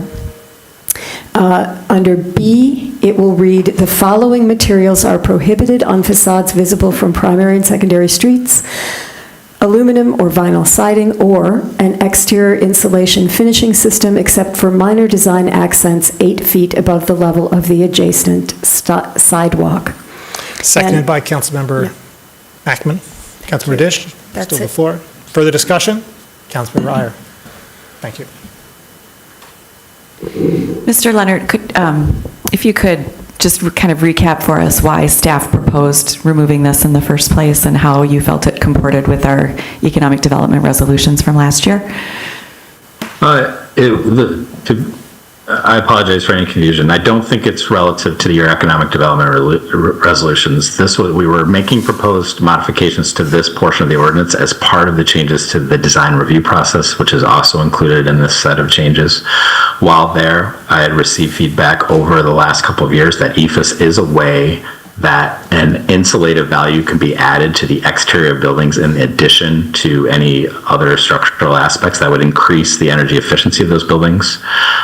It comes with trade-offs as indicated. The product is not terribly durable. In its most common and cost-effective form to achieve that insulative value, it uses foam, which is not great from a carbon perspective. So, again, it was just provided while we were in this section. I don't think it's specifically relevant to the proposed economic development resolutions. Okay, thank you. You're welcome. Further discussion of the amendment? All in favor? All opposed? The amendment is approved. Further discussion of B2 as amended? Councilmember Briggs. I just wanted to continue some of the concerns that I raised last time. I'm comfortable supporting this. I think we had a good conversation around it last time. I continue to think that one of the biggest concerns that I have heard from folks that resonates with me, related to density in the downtown, is that a lot of times folks are not really concerned with density. They're just concerned. They would like to see a higher quality of buildings and building design in our community. And I don't think that this was kind of what this was intended to, the Design Review Board was intended to get leverage on. And it's been shared with us that we haven't gained traction going this route, but I do think this continues to be an area, hopefully through the comprehensive land use planning process and subsequent code revisions, that I think it is a priority for our community. I don't think it should be a priority just downtown. I think it should be a priority everywhere, that we have pride in our built design and our building forms. And I think that we need to continue to explore how we move that forward. Further discussion? Councilor British. Yeah, I just wanted to speak to some concerns that emerged that suggested that by eliminating the Design Review Board, we're eliminating design review. And I want to make sure that it's clear that the idea here is to reassign design review and integrate it into the existing process, rather than having design review occur by a separate board, which has its own process and happens it really holds up submission of the site plan. That's what the design review process, as it is currently structured, does. So design review by the DRB, by the Design Review Board, can add a month or more to the development process because it has to comply with Open Meetings Act, which is a good act, but that act has advanced notice requirements, and the Design Review Board meeting has to be held prior to other meetings, such as the required citizen participation meeting, a meeting that also has to be noticed in advance and must be held 10 days prior to submittal of site plans. So I'm confusing you, and I don't mind doing that because I'm trying to indicate how much is stacked into the process before the site plan can even be submitted. So together, these can delay site plan submittal a month or more, as I said. And currently, design review is guided by the planner assigned to the proposed project, who writes up a report about the relationship of the project to the design review standards and presents that to the Design Review Board. That report will still happen. It will be presented to the Planning Commission or the City Council, depending on who the approving body is. And it will also have been presented to the applicant, who is free to follow or not follow the suggestions. And the reason why design feedback is not binding on the applicant is because to make a direction binding, you have to be able to measure it. And design guidelines are not easy to measure. As we know, one person's fabulous improvement can be another person's eyesore. So if the Design Review Board is eliminated, design review will still occur. Further discussion? All in favor? All opposed? It is approved. B3, an ordinance to amend Chapter 34 gas franchise and replace it with a new heating franchise and adopt accompanying agreement regarding climate action. Moved by Councilmember Iyer, second by Councilmember Cornell. Discussion, please, of B3. Councilmember Iyer. I'll go next. Okay. Yeah, I'll be brief because I spoke at length about this at first reading, so I just will say I'm thrilled to support this heating franchise agreement. This represents a major step forward toward a carbon-free future for Ann Arbor. For the first time, we are opening a door to a future beyond gas, one where clean, renewable, geothermal energy can power our homes and our businesses and all of our buildings. This is about climate action, energy choice, and setting the stage for a new kind of utility partnership, one that aligns with our values and our future. Echoing that, I'd like to give staff a great deal of thanks for the negotiating work they did on the ground, working with DTE, our gas provider, but also with the vision and recognizing that there was an opportunity for us to advance so many community goals through this action when we recognized that the franchise, that is to say the contract governing the right of the company to provide gas to the city, was up for renewal in 2027. This document that we're putting together today, that we're approving today, is historic. It's a heating franchise that improves safety, it improves service, and improves resident cost. And were these the sole results of the work, it would be a real win and it would be enough. But there is a great deal more. Crucially, it includes an agreement regarding climate action, which outlines commitments between DTE and the city to cooperate in support of our 820 program. Just the first 2 years of this work plan includes substantial funding commitments for community geothermal installation, energy efficiency improvements in rental units, workforce development, and serious exploration of a biodigester at our wastewater recovery facility. For my part, I am particularly excited about DTE's commitment to bid on city-led geothermal projects.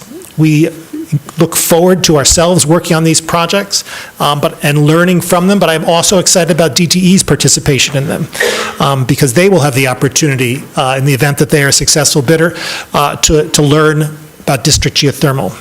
Because someday, perhaps our next franchise may not be with DTE Gas, but rather DTE Geo.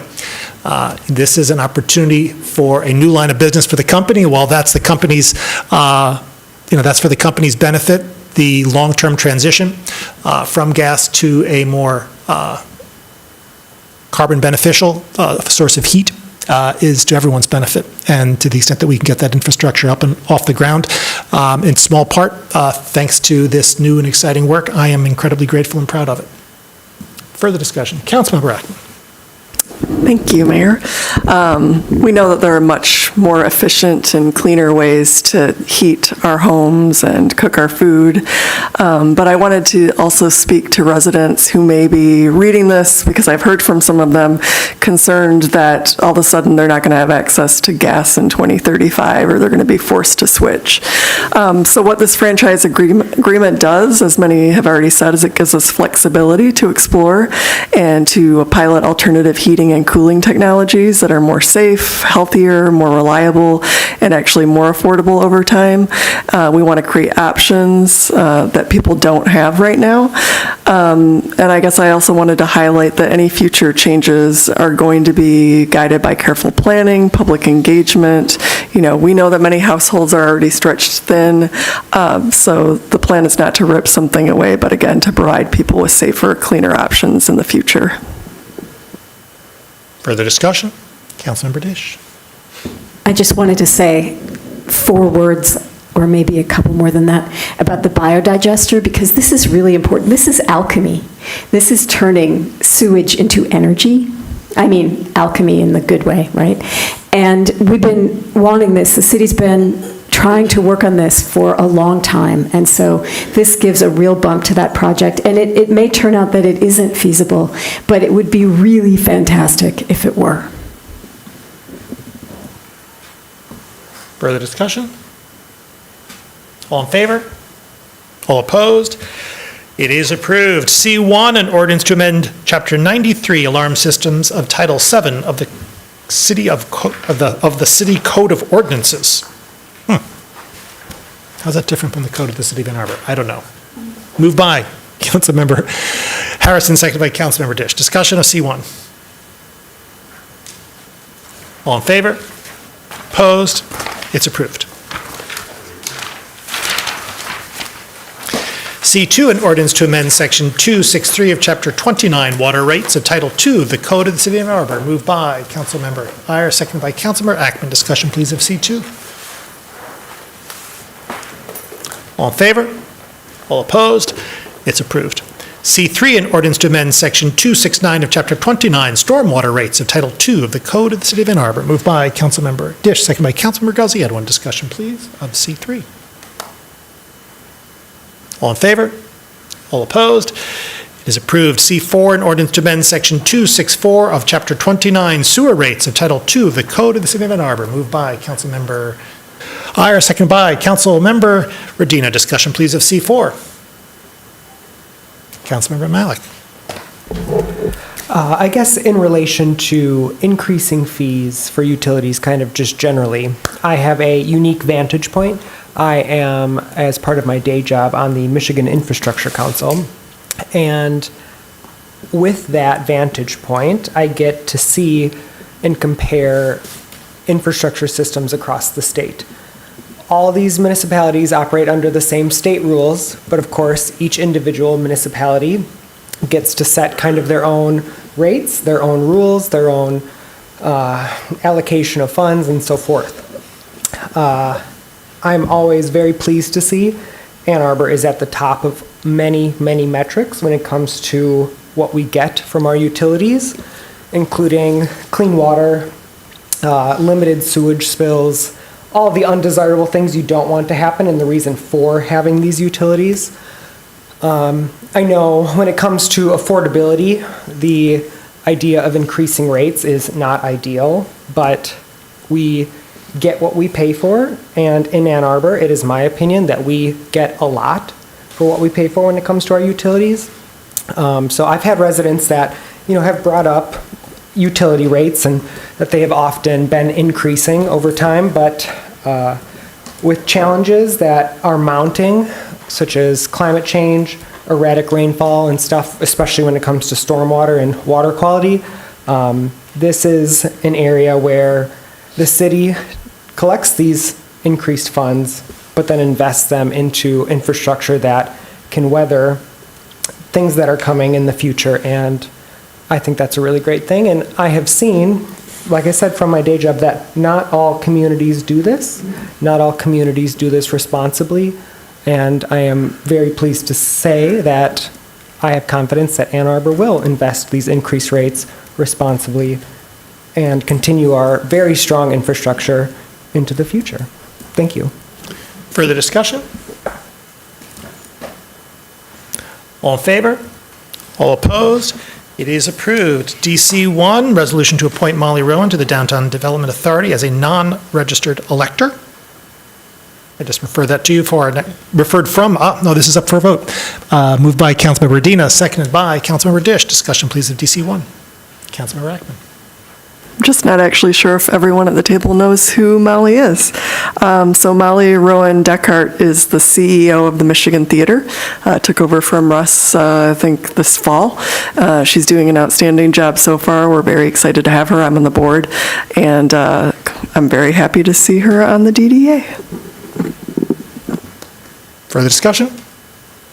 All in favor? All opposed? It is approved with 11 council members present, thus satisfying the 7-vote requirement.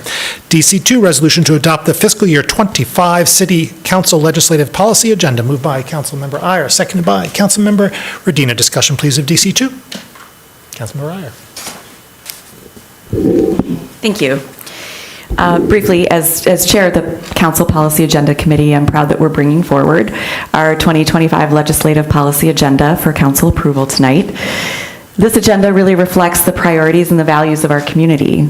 from expanding affordable housing and clean energy to protecting voting rights, investing in infrastructure, and strengthening worker protections.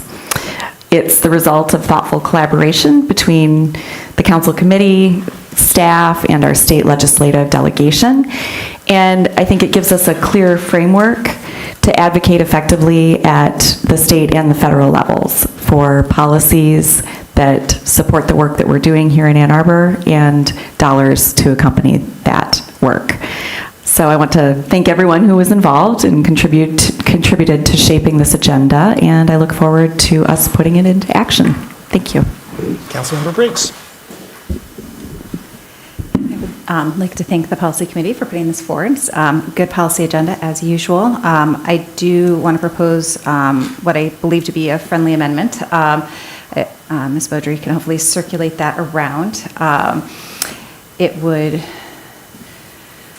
I will move the amendment if that's okay, which is to, under high priority, replace advocate for increased local road funding and local public transit funding with advocate for state investments in a sustainable 21st century transportation system, parentheses, increased funding for road, transit, and non-motorized. Is there a second? Second by Councilmember Ackman. Has that been distributed?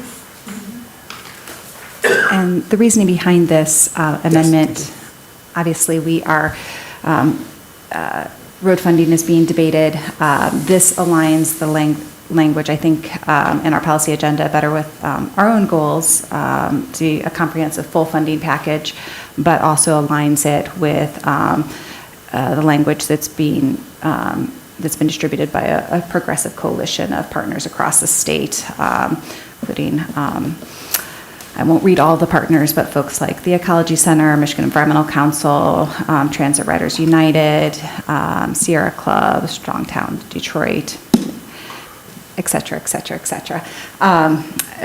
Just to ensure that we're using some of the same language within our policy agenda that's being promoted across the state right now. Further discussion? Oh, is that amendment friendly to the body? Amendment's friendly. Thank you. Further discussion of the motion as amended? For my part, I'd like to thank very much the policy committee. There's a lot of great and good work that's done at that level. Time was we did not have this kind of coherent statement of what we would like out of our delegation and our and the broader government in Lansing. And I think that it is an extremely useful innovation step that we've taken, and it's a really good thing. So thank you. Further discussion? All in favor? All opposed? It is approved.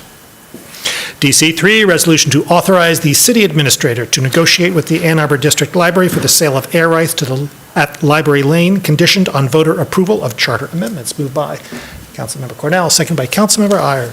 Discussion, please, of DC3.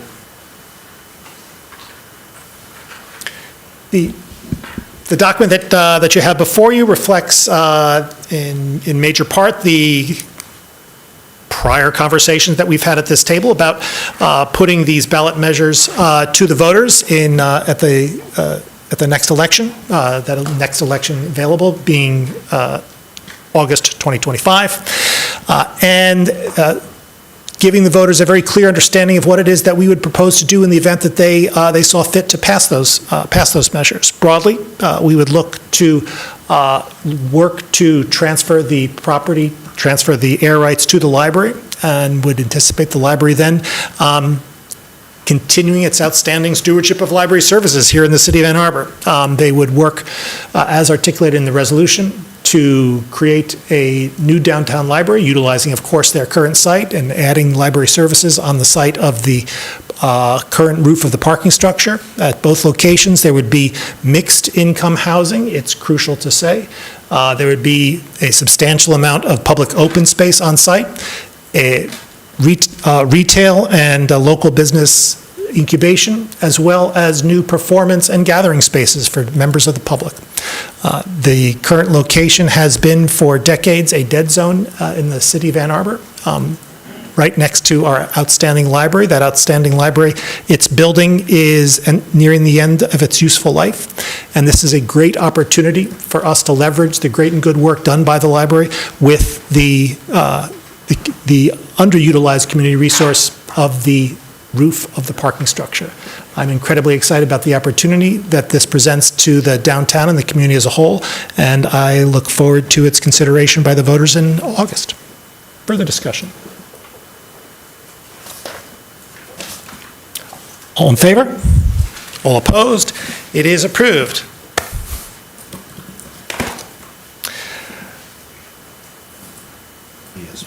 Thank you. DS1, resolution authorizing summary publication of Ordinance 2508 and ordinance to amend sections 5.15 and 5.16 of Chapter 55 Unified Development Code of Title 5 of the Code of the City of Ann Arbor. Moved by Councilmember Dish, seconded by Councilmember Ghazi Edwin. Discussion, please, of DS1. All in favor? All opposed? It's approved. DS2, resolution authorizing summary publication of ordinances 2509 and ordinance to amend section 5.17 and 5.27 and 5.28 of Chapter 55 Unified Development Code of Title 5, and to repeal section 1239 of Chapter 8 Organization of Boards and Commissions of Title 1 of the Code of the City of Ann Arbor. Moved by Councilmember Dish, seconded by Councilmember Ghazi Edwin. Discussion, please, of DS2. All in favor? All opposed? It is approved. Do we have the pleasure of closed session today? Yes, please. Mayor, I would like to request a closed session under MCL 15.268, Section 81A, to consider my evaluation. Thank you. May I have a motion, please, to go into closed session on that basis? Moved by Councilmember Cornell, seconded by Councilmember Watson. Discussion? Roll call vote, please, starting with? Mayor Taylor. Starting with me. Mayor Taylor? Yes. Councilmember Iyer? Yes. Councilmember Ackman? Yes. Councilmember Briggs? Yes. Councilmember Cornell? Yes. Councilmember Dish? Yes. Councilmember Harrison? Yes. Councilmember Watson? Yes.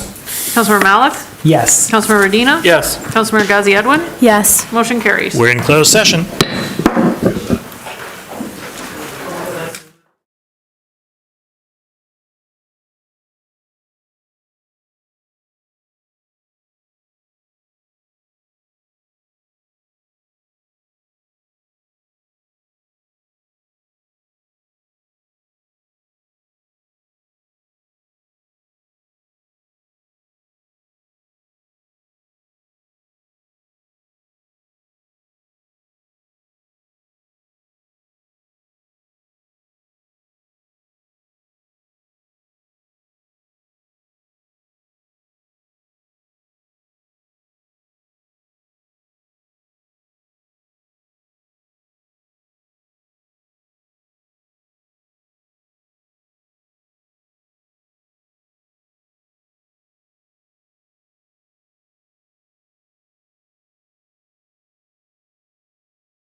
We are back in open session. DC4, resolution to finalize evaluation report and amend the employment agreement for city attorney Etleen Cora, moved by Councilmember Iyer, second by Councilmember Cornell. Discussion, please, of DC4. Before getting the amendment underway to fill in the blanks, I just would just very briefly myself, and I think I can say also without fear of contradiction from council, and honestly anybody who has the pleasure of working with Ms. Kaur, how grateful I am, grateful we all are at the table and throughout the municipal organization for her service to council, her colleagues, and to the community as a whole. Her work is excellent. The manner in which she conducts her office is excellent. The confidence that she instills throughout the municipal organization at this table, and like I said, and anyone who does have the pleasure of listening to her, it does a credit to us all. And so I am extremely grateful. Further discussion. Councilmember Medina. I would echo all of those words. I think all of us have very positive things to say about our incredible city attorney. But to get to the actual details of this resolution, I would move to amend the first resolved clause to read an increase, actually, it's an increase of, we would say 30. Okay, an increase of $30,000 to the city attorney's annual salary effective at the next pay period, and to Section 4 of the agreement be amended to also provide a one-time lump sum payment of 3% to the city attorney's adjusted salary, which amounts to $7,389. Seconded by Councilmember Watson. Discussion of the amendment? All in favor? All opposed? The amendment is approved. Further discussion of the main motion as amended? All in favor? All opposed? It is approved. We have before us the clerk's report of communications, petitions, and referrals. May I have a motion, please, to approve the clerk's report? Moved by Councilmember Cornell, seconded by Councilmember Briggs. Discussion of the clerk's report. All in favor? All opposed? It is approved. Are there communications today from our indomitable city attorney? Yes, thank you, Mayor. Thank you, Council, for placing your trust in me. I will endeavor to continue doing my best, bringing more than my best to the city that I greatly love and to its residents whose advocacy and interest in public affairs continue to amaze and inspire me. But thank you for presenting challenging opportunities and for trusting our office. I also really want to thank the team that carry me on their shoulders every day, but thank you so much. I would also like to draw your attention to E6, which is Governor Whitmer's approval of the ballot language for the center of the city. Thank you. Well, I guess there's no further discussion. In the absence of public comment overflow, may I have a motion to adjourn? Please move by Councilmember Cornell, second by Councilmember Briggs. Discussion. All in favor? Opposed? We're adjourned.